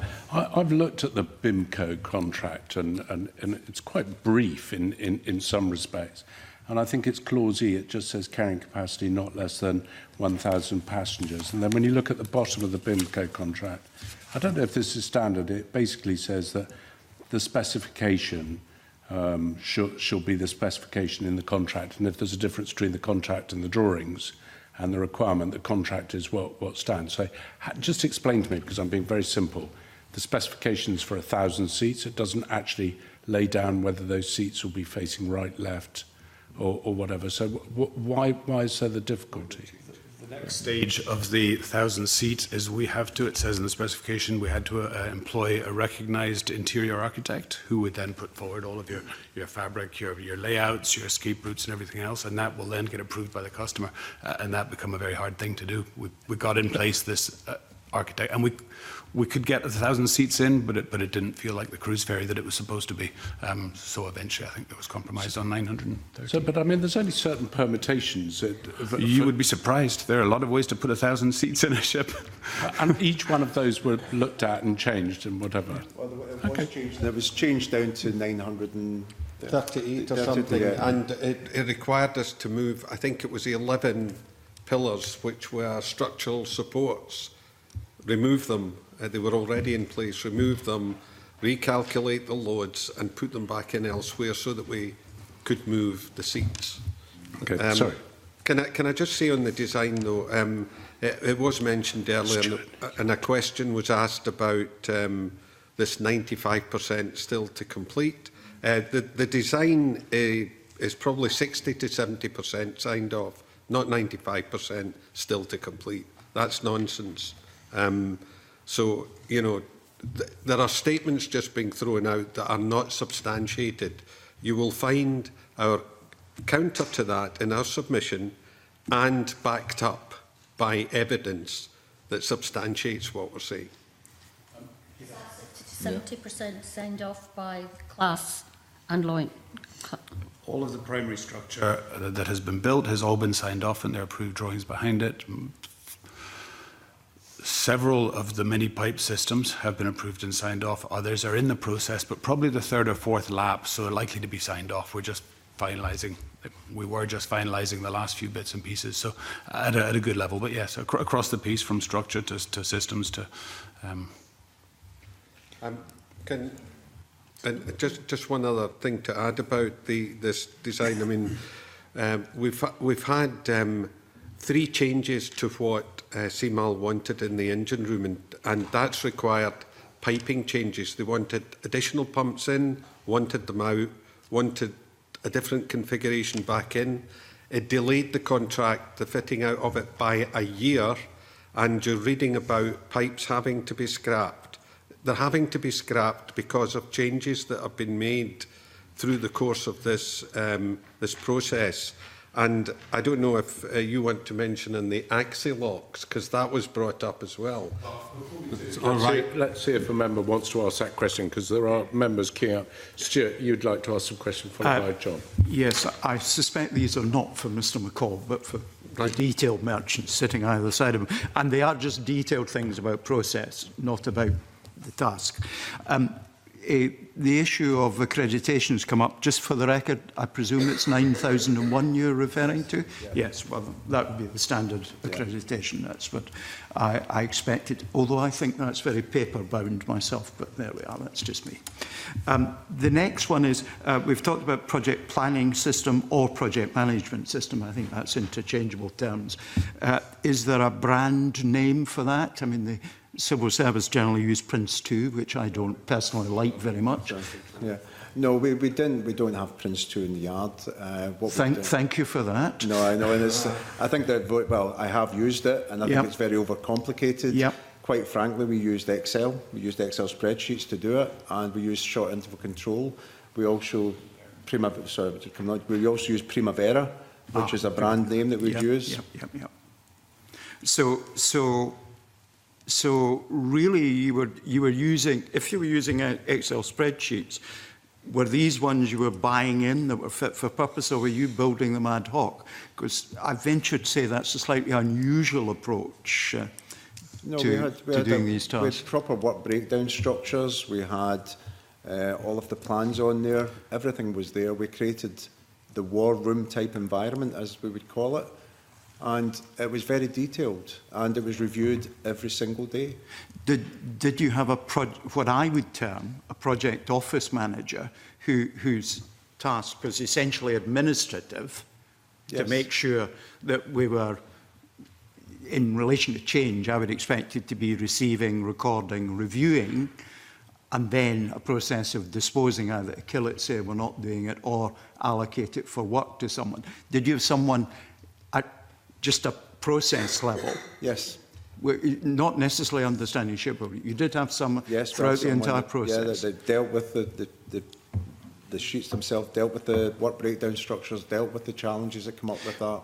Well, let's therefore just move to, because we're getting a different story from different players that are before the committee, and in particular that the changes were not being recorded. Now, I've heard in previous contributions from Mr McCall and others of you that there were too many changes, and yet, as someone who's been a project manager at this sort of scale, there's almost nothing else matters in projects apart from the change. And I've had projects where there are 5,000 changes.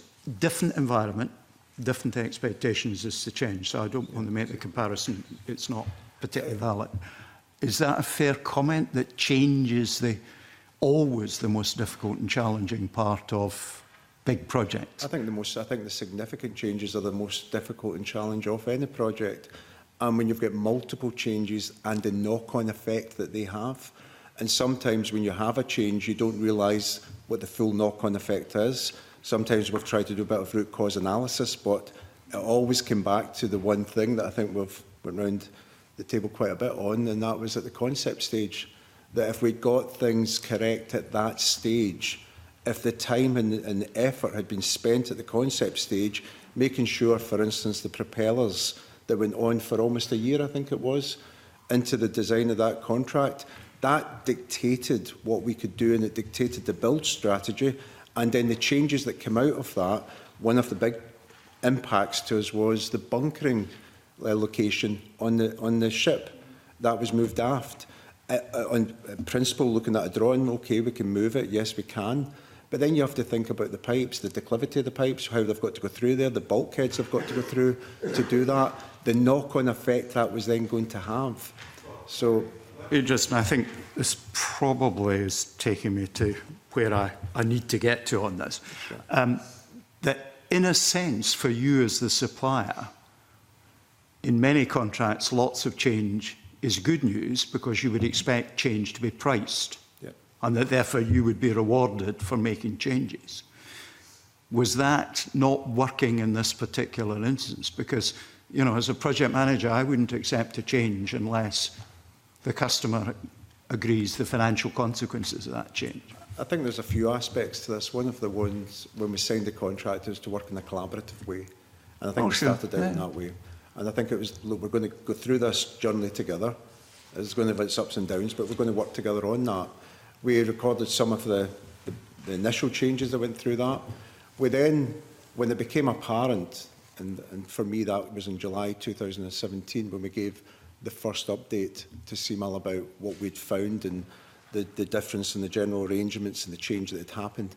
When it became apparent that I think we were going to get a lot of kickback from that, and we started talking with the government, and then we then started pulling together the reports that are in here. And we believed that that was going to come to a contract price change through this, through our reports and through what we'd identified. And again, when you get a chance to go through it, everything's detailed in there. And, you know, this was a design and build contract. We have the right to design it. Now, if your customer comes back and says, I don't like that, I don't like the colour of it, change it. Lots of these we refused. They're now being termed as remediation. So it looks as if there's a lot of remediation, but we've got CMAL in the yard with a free hand running around making all the changes that we have already said you can't have, because we've got the right to design this, and this is a proper design, and it's fit for purpose, and it meets the specification. But if you have someone coming back constantly saying, no, we don't like it, change it, then it's very, very difficult to manage. Yes, but isn't that precisely the job? I mean, I've sat where you're sitting, so I know exactly what is being referred to. And at the end of the day, you're the ones doing the building, no one else. I think most of the significant impacts were very early on in the contract. And I think, no, I keep on coming back to the propellers, the bunkering. There's more than that, a lot more, as you'll see when you go through this. It's the knock-on effect from that at the time. You know, you wouldn't. We used to comment unforeseen consequences, I'll call it, from those initial changes. who should have foreseen the consequences? If we had done the work up front at the concept design, that's when it should have been caught. We should have went through the whole concept, taken time to prove the concept before launching into it, and that's from all parties. Emma, you wanted to come in with some questions. Yeah, it's just a wee bit of clarification about the number of passengers, because I thought the passengers were determined by the number of cars or lorries and foot passengers, and so your lorry space in your lower decks or your car space in your lower decks would then determine how many passenger seating you need. And Chris, you've said about 100 passengers is what was original, down to 930.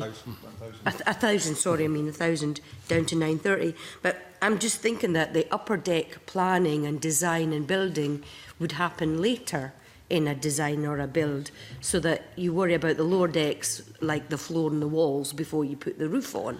So can you clarify why that's such a big issue, the 1,000 to 930, when the rest of the design hasn't really been finished yet?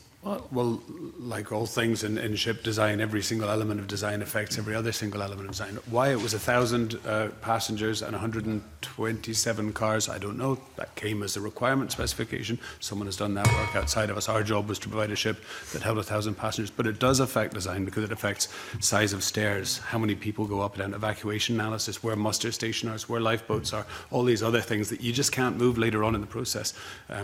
Interface with ports, where the doors are along the side of the vessel, and where that aligns structurally with all of your fire separation boundaries. All of these are absolutely interconnected, and 1,000 passengers to 930 passengers is a big number, and it does change things. It moves galleys, it moves bulkheads, it moves pillars, all of these things that you sort of need to pin down early in the process if you want to push on forward. Because the passengers will all be using the same stairs or the same approaches to the decks, whether they're going up or down. No, a lot of the passengers come in from the passenger access system, the embarkation system, just they walk straight up. It's not just the car passengers that come up the 4 different stairwells and 4 different passenger lifts, which is an awful lot for a cruise ferry, but we've done it anyway. Most of the walking passengers do actually walk on. Okay. So just for clarity in the contracts, 1,000 passengers, 127 cars minimum, and 16 HGVs. That's the specification that was laid down in the original contract. Peter, you wanted to come in, then I've got Richard Lyle, and then I'm going to move on to John Finney. I've got a very specific question, and it's quite an important one. How come the bulbous bow on the MV Glen Sannox is now seen to be completely wrong and needs to be removed and replaced? How did that happen? Well, the bulbous bow was made for the Glen Sannox and put onto the Glen Sannox.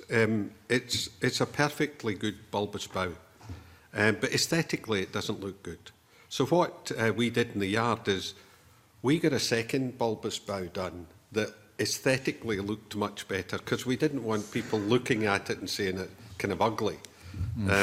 So our plan was, when this ship went into dry dock, as it does have to do, we would take off the old bulbous bow and put on this nice new fancy one. There was nothing wrong with the bulbous bow. It wasn't scrapped. It wasn't unfit for purpose. It was just ugly. And I would really like to reiterate, that was our decision. Right. We made that decision probably 2018. Yeah. We made that decision. It wasn't a decision that the new management team have come in and said, look, what we've got to do. I personally instructed the new bulbous bow to be built, and we built it. It's sat in the yard. It's still sitting there. It's perfect. It'll look better. Aesthetically, it looks better. This was our class-leading vessel. We wanted to make sure it looked the best it could. And that was our decision, not forced upon us. Isn't the design of the bulbous bow all about how efficient the ship is and how well it goes through the water? Isn't that what the bulbous bow is all about? Absolutely. And that has been tested to death, both through computational fluid dynamics and at the test tank, world-leading one in Vienna. That bulb has been absolutely optimized, and there's nothing wrong. As Jerry said, there's nothing wrong with the original one, apart from a couple of the facets aren't as nice and round as they should have, because we didn't have the tool set. The tool set doesn't exist in the UK, sadly, anymore. we got the plates brought in from the Netherlands, all dished and shaped, ready to do the second one. But yeah, any of the anomalies in the facets are within the boundary layer of the bulb itself, so it will have no impact on the hydrodynamic performance of that bulb. So you were prepared to bear the cost of a new fitting? It was the right thing to do. I obviously had to get permission to do that. Okay. Yes. Right, then in the contract, I think the minimum number of knots for the ship, I can't see if it's 18.5 or 16.5. So would the bulbous bow that's on there at the moment deliver the 16.5 knots that is part of this contract? One of the challenges we've had with this contract is there are two vessels which operate at two different speeds, and the shipyard's obligation is to provide as efficient a vessel as you possibly can. At 14.5 knots, the Isle of Arran, we operate on one engine and we try and optimize the bulb to reduce the wake in that one. But the ship also needs to sprint at 16.5 knots at Uik, which was driving the propeller challenges. We needed to pick a point which we needed to optimize that bulb. It was optimized for 16.5 knots because that was the challenge we were having, getting the brick up to that speed. So it fulfilled the contract? Mm-hmm. Okay, sorry, Angus. And then, John, it definitely is you. Yeah. Thanks. Sorry, wrong. I've got out of sequence. Richard, then you. Yeah, can I ask you two quick questions? Am I correct, what you're saying, am I correct to suggest that you were awarded and accepted a contract for two ships that the customer and you had not fully planned and not had set drawings for or designs? You got the contract and then you started to design them. You hadn't designed them prior to doing your bid. We had between the 15th of December 2014, when the ITT came out, to the 31st of March to submit 27 documents, of which many were design documents, full specifications, full general arrangements, structural analysis, all of these things that we did. But you still had more design to do. It's the nature of any contract. The second you introduce Wärtsilä, they tell you what the design needs to change to, and you can't introduce them until after you get a contract. So you suggest you got a lot of changes. So why didn't you, when you were starting to get all these changes, why didn't you sit down and suggest to CMAL that we do a halt and we finally agree what's needed from now till we complete this contract? You had a war room, so why didn't you bring the enemy into the war room and sit down and finally agree what you needed, rather than this, I need a different propeller, or the colour of the seats are no right, or the whatever, So why didn't you do that? Can I answer that? Because we did do it.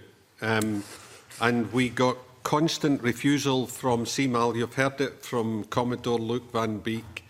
Absolutely not going to engage with us on discussion, to the extent that I had to make a personal appeal to the First Minister to get them round the table. And they came round the table.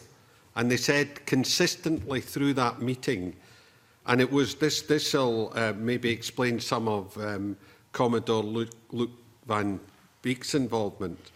We came round the table and we asked, it had been suggested by Transport Scotland that we should enter into an expert process, which is the right thing to do. That's what they did in the Davy shipyard in Canada. Transport Scotland had suggested that. I requested it 14 times at the meeting with CMAL there, and the chairman of CMAL refused 14 times to get involved. He said his board had decided that they were not going to engage in an expert witness process. So we also had applied before for mediation, and they refused to agree terms of mediation. Would it have been better for you, and I'll finish by saying this, would it have been better for you to really have had direct contact with CalMac rather than CMAL? It wasn't allowed. Wasn't allowed. I mean, if we were dealing direct with CalMac, these ferries would be sailing just now, and you wouldn't have the costs. So you're seriously suggesting to the final administration thing later. Angus, you want to ask a question? Yeah, thanks. With your indulgence, Convener, can I just briefly go back to the issue of the bulbous bow, just to get some clarification? Is it not the case that the bulbous bow has been condemned by Lloyds, as they told you it would be? You know, clearly that was not CMAL's decision to build below standard, because we're aware that the bow was built with steel that was too thin to support the weight of the hinges. Can you clarify that that's the case? No. The question about the steel and the hinges, yeah. This is a new one to me. The steel was too thin. No, not the case. The steel, well, if that's the case, then the replacement bulb that we build is also too thin. But no, those drawings have been signed off. The issue that we did have was... So you might have to build a third bulbous bow. Well, not you, I can't comment on that one. As far as I'm concerned, that bulb has been signed off by pretty much everyone. The structural calculations have been done and approved. The challenge we did have is that the on-site surveyor recognised that some of the plates were slightly out of tolerance. There's a tolerance to weld gaps, and that was slightly out, and that did influence the decision to go and make the good one that we did do.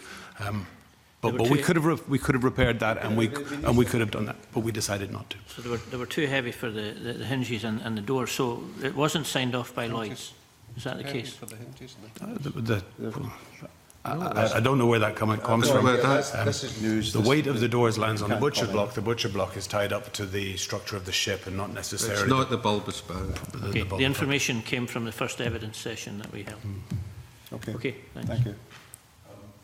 That's as far as we're going to get on the bulbous bow. John, you want to come in with some questions here on this? Really, just one question. Thank you, Convener. Good afternoon, panel. And it is also something we heard in the first session that I'm sure you're aware of, Mr McCollum.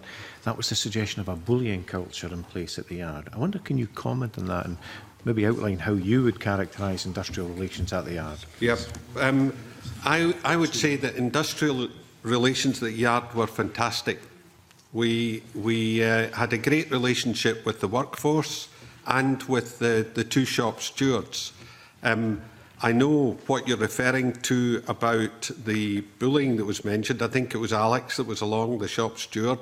I think if you got him back and asked him about the relationship with us at the yard, he would say it was fine. I'd also ask you actually to go and look at the video that when Alex gave that evidence. He very clearly stated that when Jerry Marshall came into the yard, that all changed. And I'm making that very clear at this point right now. I personally would not accept any bullying culture anywhere I work. We had a fantastic working relationship there.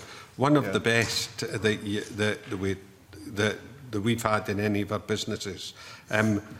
We've got zero tolerance for bullying, which is why we had to ban an individual from CMAL in the yard because he was bullying some people in the yard. Now, the incident that was mentioned early on in when we get into the yard at first, we had a very good operations manager on the yard, but he was one of these tough old school kind of guys, and the union came to me, Alex was there and said, look, this guy's just a bully, and we got rid of him.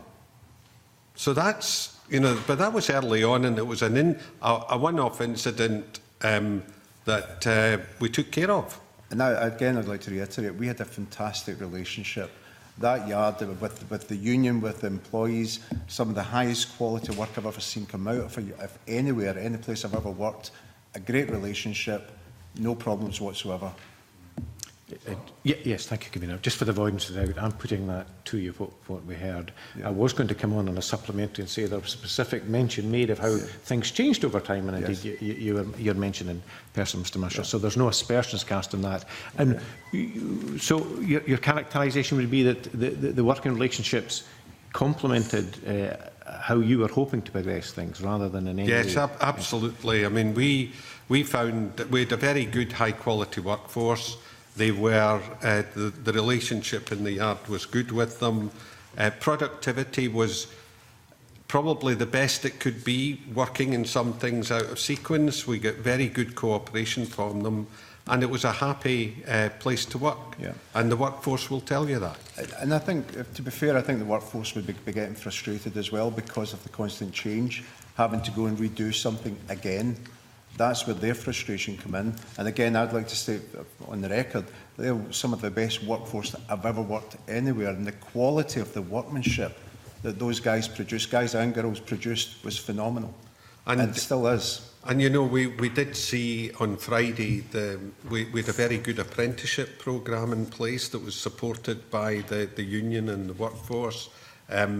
We saw a young lady that won the top British apprentice in the UK, being awarded for a second time by Mr Mackay at the Yard this award, which she already got down south, but it was a good photo opportunity for him. But these are things that we put in place, and also the launch of the shipping vessel that went, the fishing vessel that went out, 85% complete when the Yard was, went into administration. And these Mr. were McCall, these were all things that were mentioned as high quality management, high quality systems, and we have to listen to the abuse John, that was given on the management. Yeah, thank you. Well, of course, it's been giving you the opportunity to put these many positive things about the workforce on the record and the managerial style that you seek and is employed at the moment, so, or previously. Thank you. Thank you. I've got two brief follow-up questions, and I must ask committee members to be brief. Maureen. You said that you had tried to get sit down with CML and work through your disagreements. Why was the contract's dispute resolution invoked by you? And if not, why not? Yes, it was. There was a dispute resolution in there for mediation. We served a mediation notice. We agreed with CMAL on, from 3 people put forward, we selected a preferred mediator and we agreed on it. When we approached them, it was going to take like 6 months, 5 months before they were available. We went back to CMAL and asked if we could maybe look at a backup, and they refused. They said they wanted to wait. And then we said, OK, we'll wait. Can we agree the terms of the mediation? And we couldn't agree the terms of the mediation with them because it couldn't include anything that would result in any additional payment. So that was frustrated by CMAL. Jamie, you want to come in, and then we're going to go on to the next theme, if I may. I'm a bit lost in terms of where we are, but I've got lots of questions. So I'll maybe, I've certainly got some questions around financing and cash. Are those for now or are those for later? Okay, thank you. In that case, can I just ask, Ms McCall, you obviously, you're a successful businessman. You took on this contract. You said you'd do it at cost. We heard today you said you'd even do it at perhaps a small loss, but for the greater good of shipbuilding on the Clyde and developing a pipeline of work for future. If things were going so badly wrong with your customer, CMAL, and the relationships had deteriorated so much, given that you enjoyed quite good relations with some senior people in the Scottish Government, why didn't you just pick the phone up and say, we've got to sort this out? And if you did, why was nothing done? I did, as I explained earlier. I picked the phone up to the First Minister's office and arranged to go and see her, which I did. She and by that time I had taken an expert report, which is in here by BCTQ, 3 very well qualified naval architects, to review the contract to see if we were missing something. And they did a report which I took to the First Minister and said, we need to get round the table with these guys, and they're totally refusing. She put in place the Director General of the Economy she asked her to try and resolve the issue, which led to a number of meetings, and they didn't go anywhere because we just had a brick wall from CMAL. And I was appealing for the government to insist it's their wholly owned entity. If this was my, a business that I owned, I would insist that they get round the table because, as you heard earlier from the Commodore, that's the cheapest way. Getting a resolution is the cheapest way out. I mean, even for us, because we've lost all the investment with that yard being expropriated from us. So it's a big cost. But on the other side, it's also a big cost because, they'll end up spending quite a significant amount more now. We should have resolved this, and I did push. I also had a second meeting with the Cabinet Secretary for Finance in, I think it was June 2018, and I made a direct appeal to him to intervene and ask CMAL to engage in an expert witness process. Now, that had been suggested by Transport Scotland, which is probably why they had contacted Commodore Luke Van Beek in the first instance. But CMAL point blank refused to do it. And I urged the Cabinet Secretary to force them to do it. And he said he wouldn't do that. If I could come back to those issues later. Well, we're going to. I'd rather like to try and start back at the beginning and build up the relationship so we can understand the relationship. And I think you had some questions on that, Emma, to start with. So maybe we can come back to that. And Emma, bring you in just at this stage. Sure, thanks, Convener. I'm just reading lots of information about the breakdown of relationship between CMAL and Ferguson's Marine. And Michelle Rennie, in her evidence in January the 22nd, on January 22nd, said that it was widely known that the relationship between CMAL and female had broken down, and that was not a particular secret. And in Luke Van Beek's one of the letters, it talks about the rebaselining of the programme, and the development of the risk register presents an opportunity to change the relationship with CMAL. And if this is to work, it must be a willing partner rather than the adversarial situation that appears to exist currently. I'm just wondering if you can just, how did relationships get so bad, and to the point where you're describing 14 refusals to engage? I find that really, really hard to just get my head around. No, we do too. And I mean, when we saw the build-up of costs going way beyond what you would expect in a new build contract, the standard new build contract, Jerry Marshall presented the costs at that time to CMAL, and got a very rude and dismissal. I guess I came into the yard March 2017.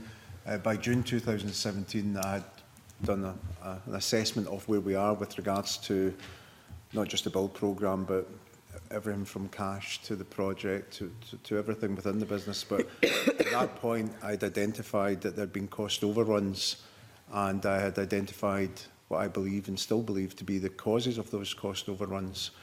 And in July, I think it was July the 7th, 2017, I sat down with CMAL and presented at that time, which was 14.7 million pounds of cost overruns. But I did say, and I'd said to the board and everyone, that's just going to get bigger, because the impact, the full impact of these changes is going to have significance further down, and unfortunately that's proven to be true. But at that meeting, it wasn't, I'm trying to be, it wasn't very well received, let's put it that way. I tried to deliver it as best I could. I then got a follow-up email the following day from the CEO asking me to retract it and say, look, you can't put that forward, we're totally in disagreement with you on that. And I think that was the beginning. I do have to say this, though.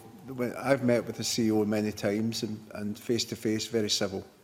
There wasn't a problem. It seemed to be in email conversations and an entrenchment that there was no accountability the other side of the table, so to speak, and everything was down to Ferguson's. I mean, it's interesting that professional companies can't just engage, and so how would you seek then to, or what happened to then try and improve relationships? I mean, we continued talking, having meetings, but I guess when you're facing entrenchment, and I guess if you ask him, he may look at me and say, I was entrenched. But in my view, they were very much entrenched in that there is no accountability at their end. Whereas I would say, and I would openly say this, that yeah, of course we've got some accountability through this. You know, there's things that perhaps hindsight's a great thing, you can look back, but without a doubt, again, I'm going to come back to this, it all comes to the very beginning of this contract. And if we'd spent time at the concept stage and ironed out all of this, we wouldn't be here today having this meeting. You know, we were pushing for this sitting round the table. Now, we weren't doing that thinking that we were going to come out of this without some responsibility. We'll come on to sitting around the table and mediation in a minute. Okay. There was one specific example and given in an earlier session which I cut one of the members off, and I'm going to ask Angus to come in because it was an example given of where I think one side felt the other side had been ignored. Do you want to go with that, Yeah, Angus? indeed, Convener. With apologies to the committee, I need to go back to the issue of the Axiolox, which again came up at the first evidence session. The committee's previously heard a testimony and the report on the updated costs and programme for 801 and 802 states that Axiolox were installed despite this being a major departure from the customer specification. So could you, I know it's been discussed briefly already, but can you explain why the decision was taken to install and continue to install Axiolox without agreement with CMAL, given that they shouldn't be there as they don't comply with the spec? As a background, an Axiolock is a sleeve coupling, rubber with steel clamps around the outside. 2 pipes go in and you can weld it together. You can bolt it together. It's quite small, compact, easy to get to. Industry standard cruise ships, I think the big ones being built in Italy have something like 15,000 Axiolox on boards, accepted in every single position in the ship by both the manufacturers, naval and cruise and ferry. There was a statement, a very ambiguous one, in the latter part of the specification that said it shouldn't be used in the engine room. We were faced with a problem where, in some cases, you have 6 pipes deep. There are 1,500 pipes in the engine room themselves. If you were to put a bolted flange on there, a bolted flange is typically twice the diameter of the pipe you're trying to bolt in, you couldn't put 6 pipes in a row because the flanges would all lock up and you would end up with no space. And there's very little space on there as it is. The only sensible engineering solution in there is to use an industry standard, perfectly safe, perfectly viable Axiolock coupling in that and push on the job. And that's what they're designed for, you know, for tight spaces like that. And that's an example of, if you go back with a practical solution with a perfectly acceptable design change, and they come back and say, no, we don't want that. We want flanges, and we want all those pipes in the engine room. We can't get them all in with flanges, you know. So it's just one of the one example of thousands like that. But is that not a prime example of you signing a contract that you knew you could or would, in fact, not comply with the specifications that were down to the customer? No, because I did mention earlier, and we've got detailed analysis of this, there were 3 changes to the engine room, wanting more pumps put into the engine room. So if you put more pumps in, there's more pipes.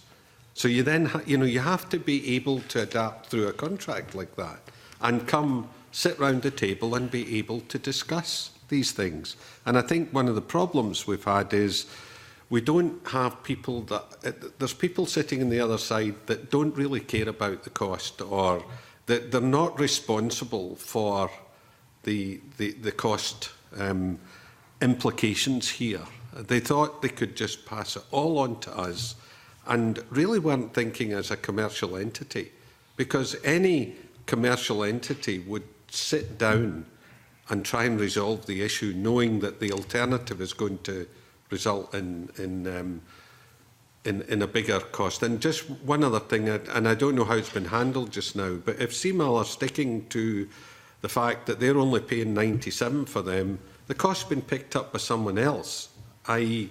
the taxpayer, and they look as if they've finished the ships for 97 million. And, you know, they're not responsible for their own actions. Okay, thanks. Colin, you want to come in on that specific point, Reza? So given the breakdown in that relationship, why wasn't mediation used at an early stage? Well, I've said earlier, we submitted a notice of mediation. Yeah.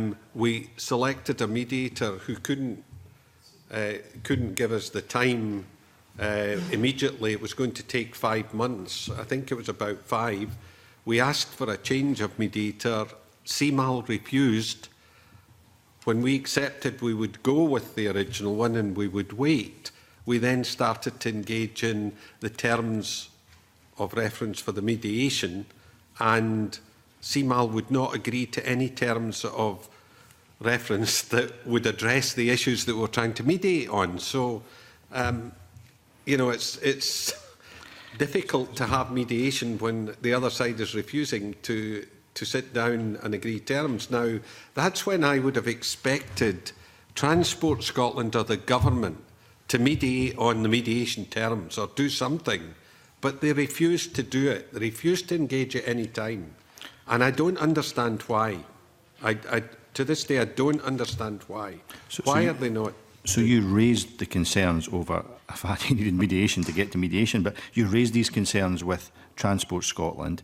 You raised these concerns with government ministers that this process was. I mean, can you just clarify exactly which ministers you raised these concerns with, I think I've and what the response was? was? I raised them with the First Minister. I raised them with the Cabinet Secretary for Finance. I raised them with the previous Cabinet Secretary, the Deputy First Minister. I raised it with the Business Secretary.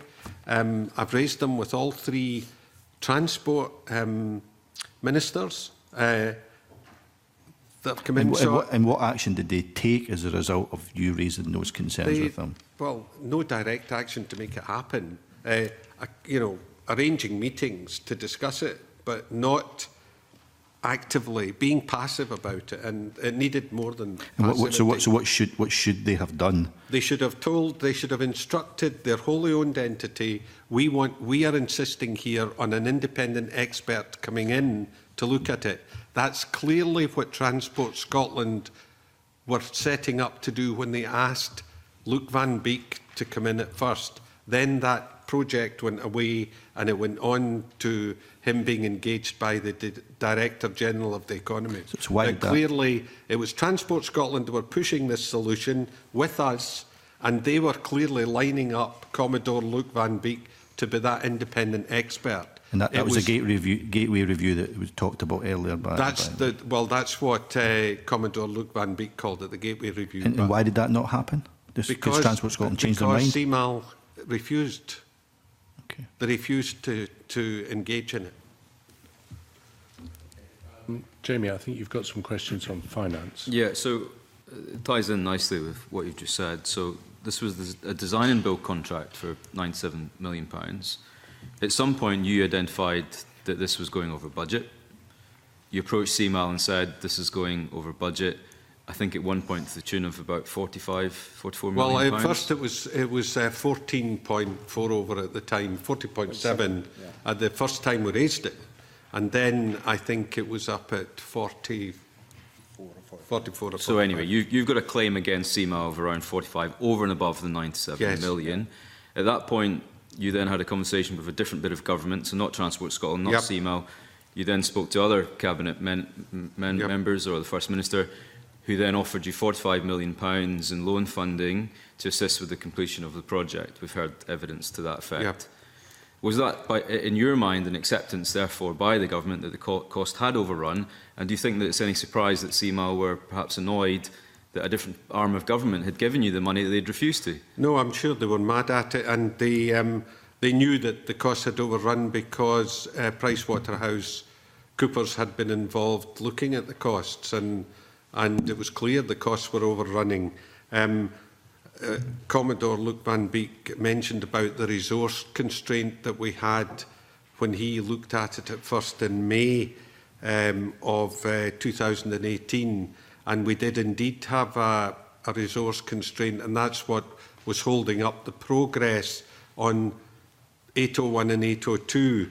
We got the 30 million loan, the second loan, advanced to us in June. And that's what allowed us to free up the resources that Commodore Luc Van Beek referred to.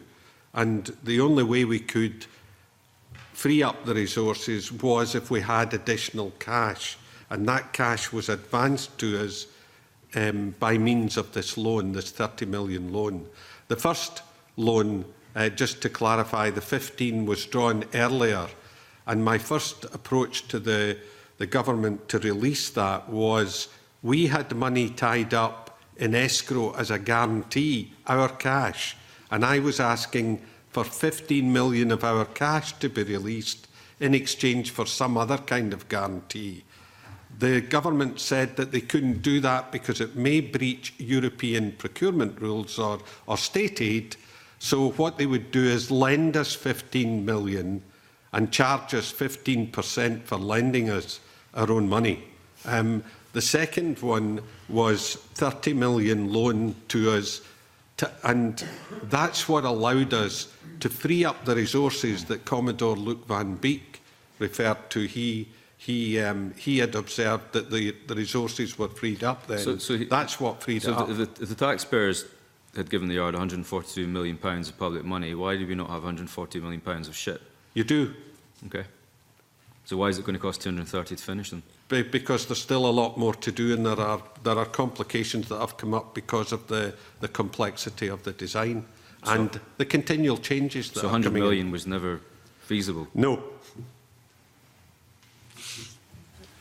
I just wonder, Stuart, do you want to come in? There are some final questions that I would like to wrap up with. Stuart, would you like to come in with that? Okay. Certainly good afternoon, panel. And I've met Mr McCall and Jerry on a number of occasions, also as local MSP. And one of the things that I've highlighted also to both in the past has been my loyalty towards the Yard and also the future of the Yard and the Yard being there for many, many years to come. So, Mr McCall, you supported, you suggested that these two vessels should be scrapped and started again. And we heard in evidence last week from Dr. Alf Baird a similar suggestion, but he went on to suggest that 4 smaller vessels could be built in China to replace these 2 vessels. Now, do you agree with Dr. Baird's comments? And also, if these 2 vessels were to be scrapped and to then start again, would that not then create additional cost, but also a delay in time and potentially another open tender, and also, if that were to be the case, the Yard potentially closing? Well, it's certainly a lot of questions there, but my comment about it might be better scrapping them and starting again is that we have the government take over the Yard. They have dismissed or are in the process of dismissing the remainder of the management, and a lot of people who have been involved in making this whole project work have left. Now, they're going to have to build that back up from scratch, and I think Tim Hare said in his evidence that he would need 7 months to. They're effectively perhaps going to have to redesign what they're doing. I know they're de-scoping part of that just now.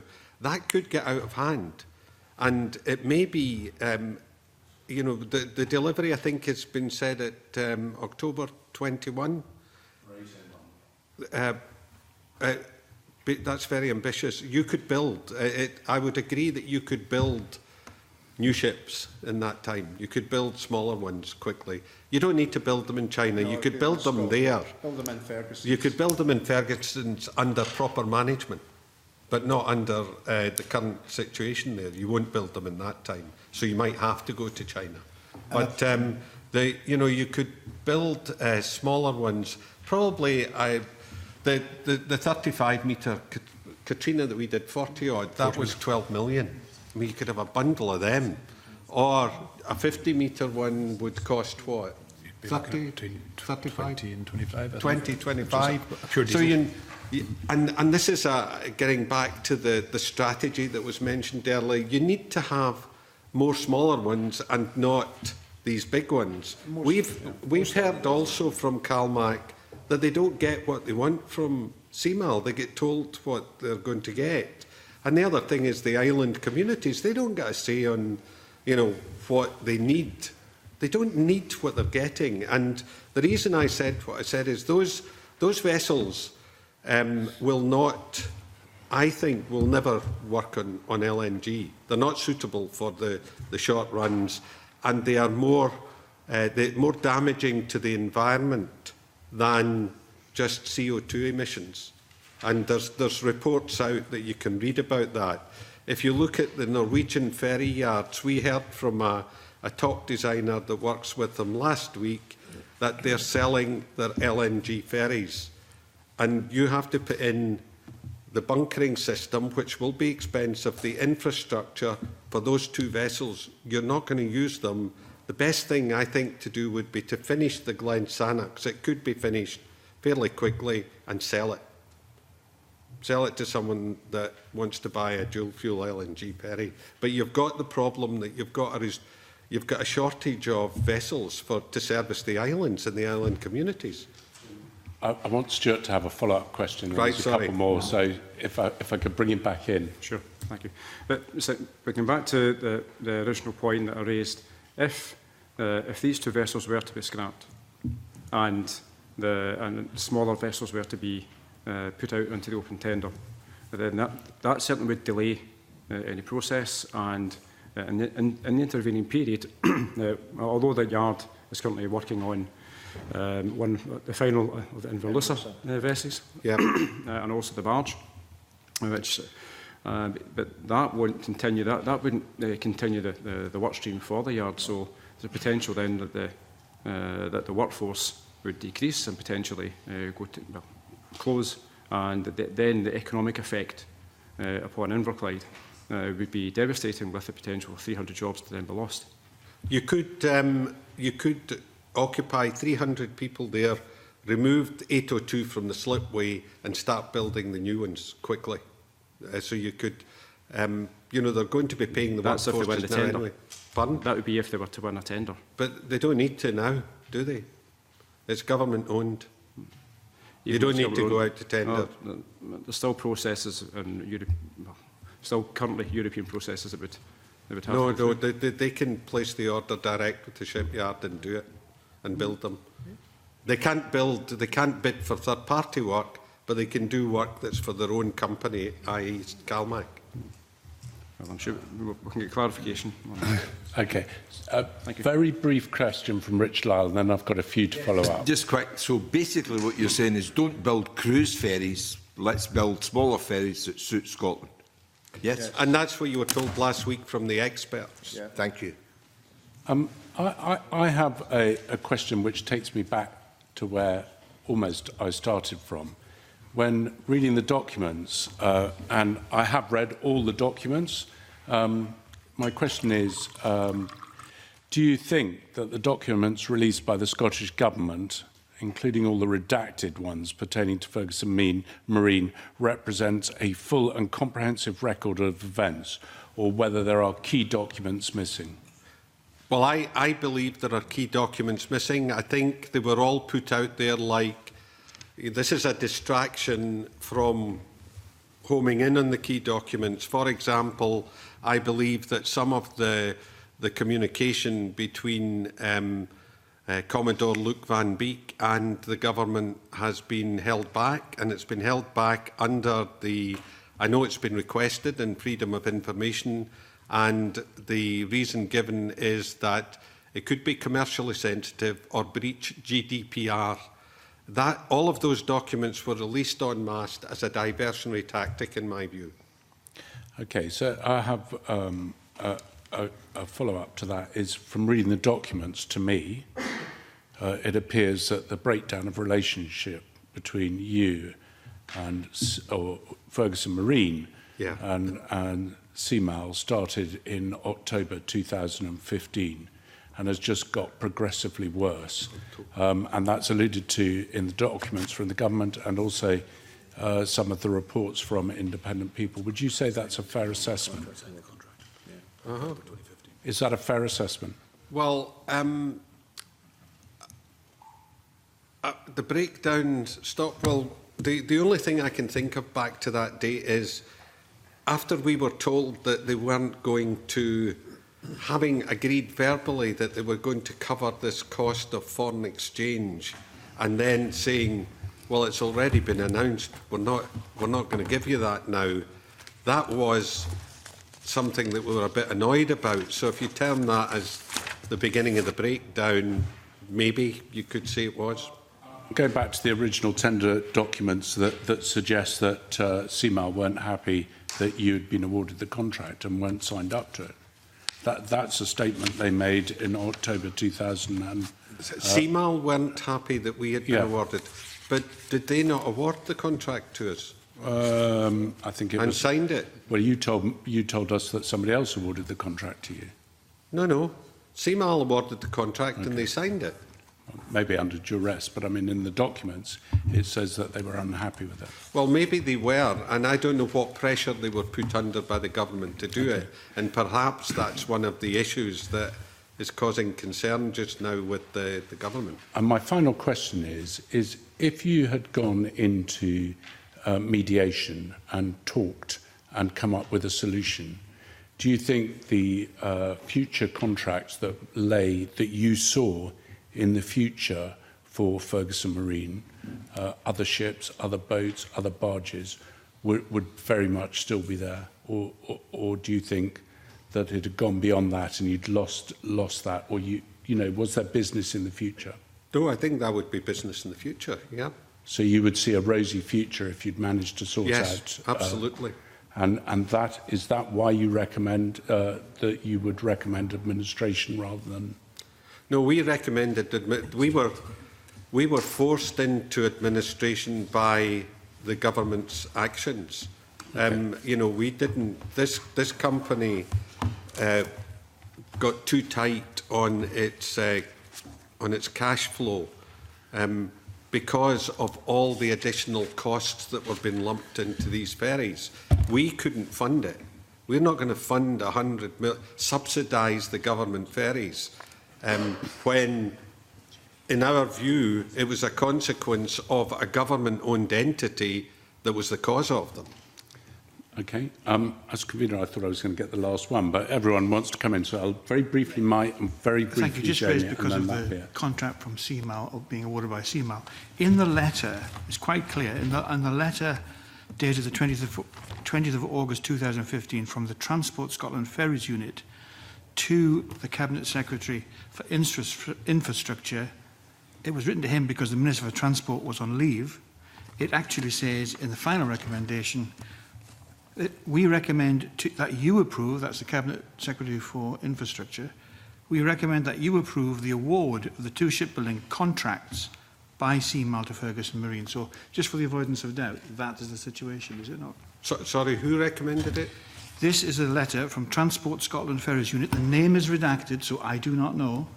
Right. The letter of the 20th of August 2015 says, the last sentence says, recommendation, we recommend that you approve, that is the Cabinet Secretary for Infrastructure, because he says the Cabinet Secretary for Transport was away on leave, to the Cabinet Secretary for Infrastructure, that you approve the award of the 2 shipbuilding contracts by CMAL to Ferguson Marine Engineering Limited. Well, I didn't know that, but that would explain quite a bit, I think, because in my meeting in June 2018 with the Cabinet Secretary for Finance, who was at the time the Transport Secretary, I appealed to him to insist on an independent expert witness process as proposed by Transport Scotland. And I kept pushing for it. He asked the officials in the room to leave the room and told me he couldn't do it. And I asked why, and he said, because they have sent us a legal letter, and if I do that, which was asking him, I think the term he used at the time was that if I continue to unduly influence them as an independent board, they will resign en masse and they will make it public. Why? Now, what could that be? And it may be that the board felt they were under pressure to award it to us, but we certainly weren't aware of that at the time. And it's because of what's happened since that's made me think, why would you go through all of this turmoil and mess with that yard and nationalise it and effectively expropriate it from us when there was a simple solution put forward by an expert that they brought in and that Transport Scotland had suggested, why would that be refused by the Cabinet Secretary for Finance? What was he scared of? And I don't know to this day what it is, but we've suffered the consequences of it. You want to come in very briefly? The purpose of this inquiry is to unearth some of what's gone wrong, and clearly things have gone wrong, but it's also to look to the future about how we're going to build ships in Scotland. Mr McCall, how do you feel about what's happened over these last couple of years at Ferguson, given you're the one that started it all in the first place? And what do you think are the unanswered questions that we need to get to the bottom of as we move forward in this inquiry? What should we be asking Scottish ministers so that we can learn from these mistakes and look forward to a future of Scottish shipbuilding? Do you know, it's very clear. The elephant in the room is CMAL. You've heard it from island communities, you've heard it from CalMac, you've heard it from experts. You don't need CMAL there. Before, it worked perfectly well with CalMac, engaging with consultants who know what they're doing. You've got a group in CMAL that do not have, they don't need to be there. Now, I think there was some reason for it being set up to do with European procurement or something. I don't know why, but it's surplus to requirements, and you could have a very smooth system. CalMac know what they want. They engage with the island communities, relay that information to someone like Calder or a specialist who will draw up the spec for you and then go out to the yards. There's no need for anything more complicated. And it was also mentioned earlier about standard designs. Yes, you do have different ports, but there's a way to adapt so that you can have, Chris has designed 3 basic standards, a 35, 50 metre and 80 metre. And when you're doing that, it reduces the costs quite significantly. You can plan ahead with a strategy for your replacement of your vessels. It's easier for crewing and crew training. And I mean, it's absolutely dead clear what needs to happen here. There's a huge waste in this system, and that's what this panel needs to get to the bottom of. I believe this is a much bigger issue than you can resolve with all due respect, in this committee. I think this should be going to a public inquiry, because this is a mess that's not going to get any better. And that is exactly where we're going to leave it. So, I thought you were going to say that's exactly what we're going to do. Mr McCall, I am a politician, even though I'm a convener of the committee. So at that stage, I'd like to thank you and Chris and Jerry for coming along. It's been a very interesting session. And I would now like to move very briefly into private session, and I would ask everyone to leave the room as quickly as possible.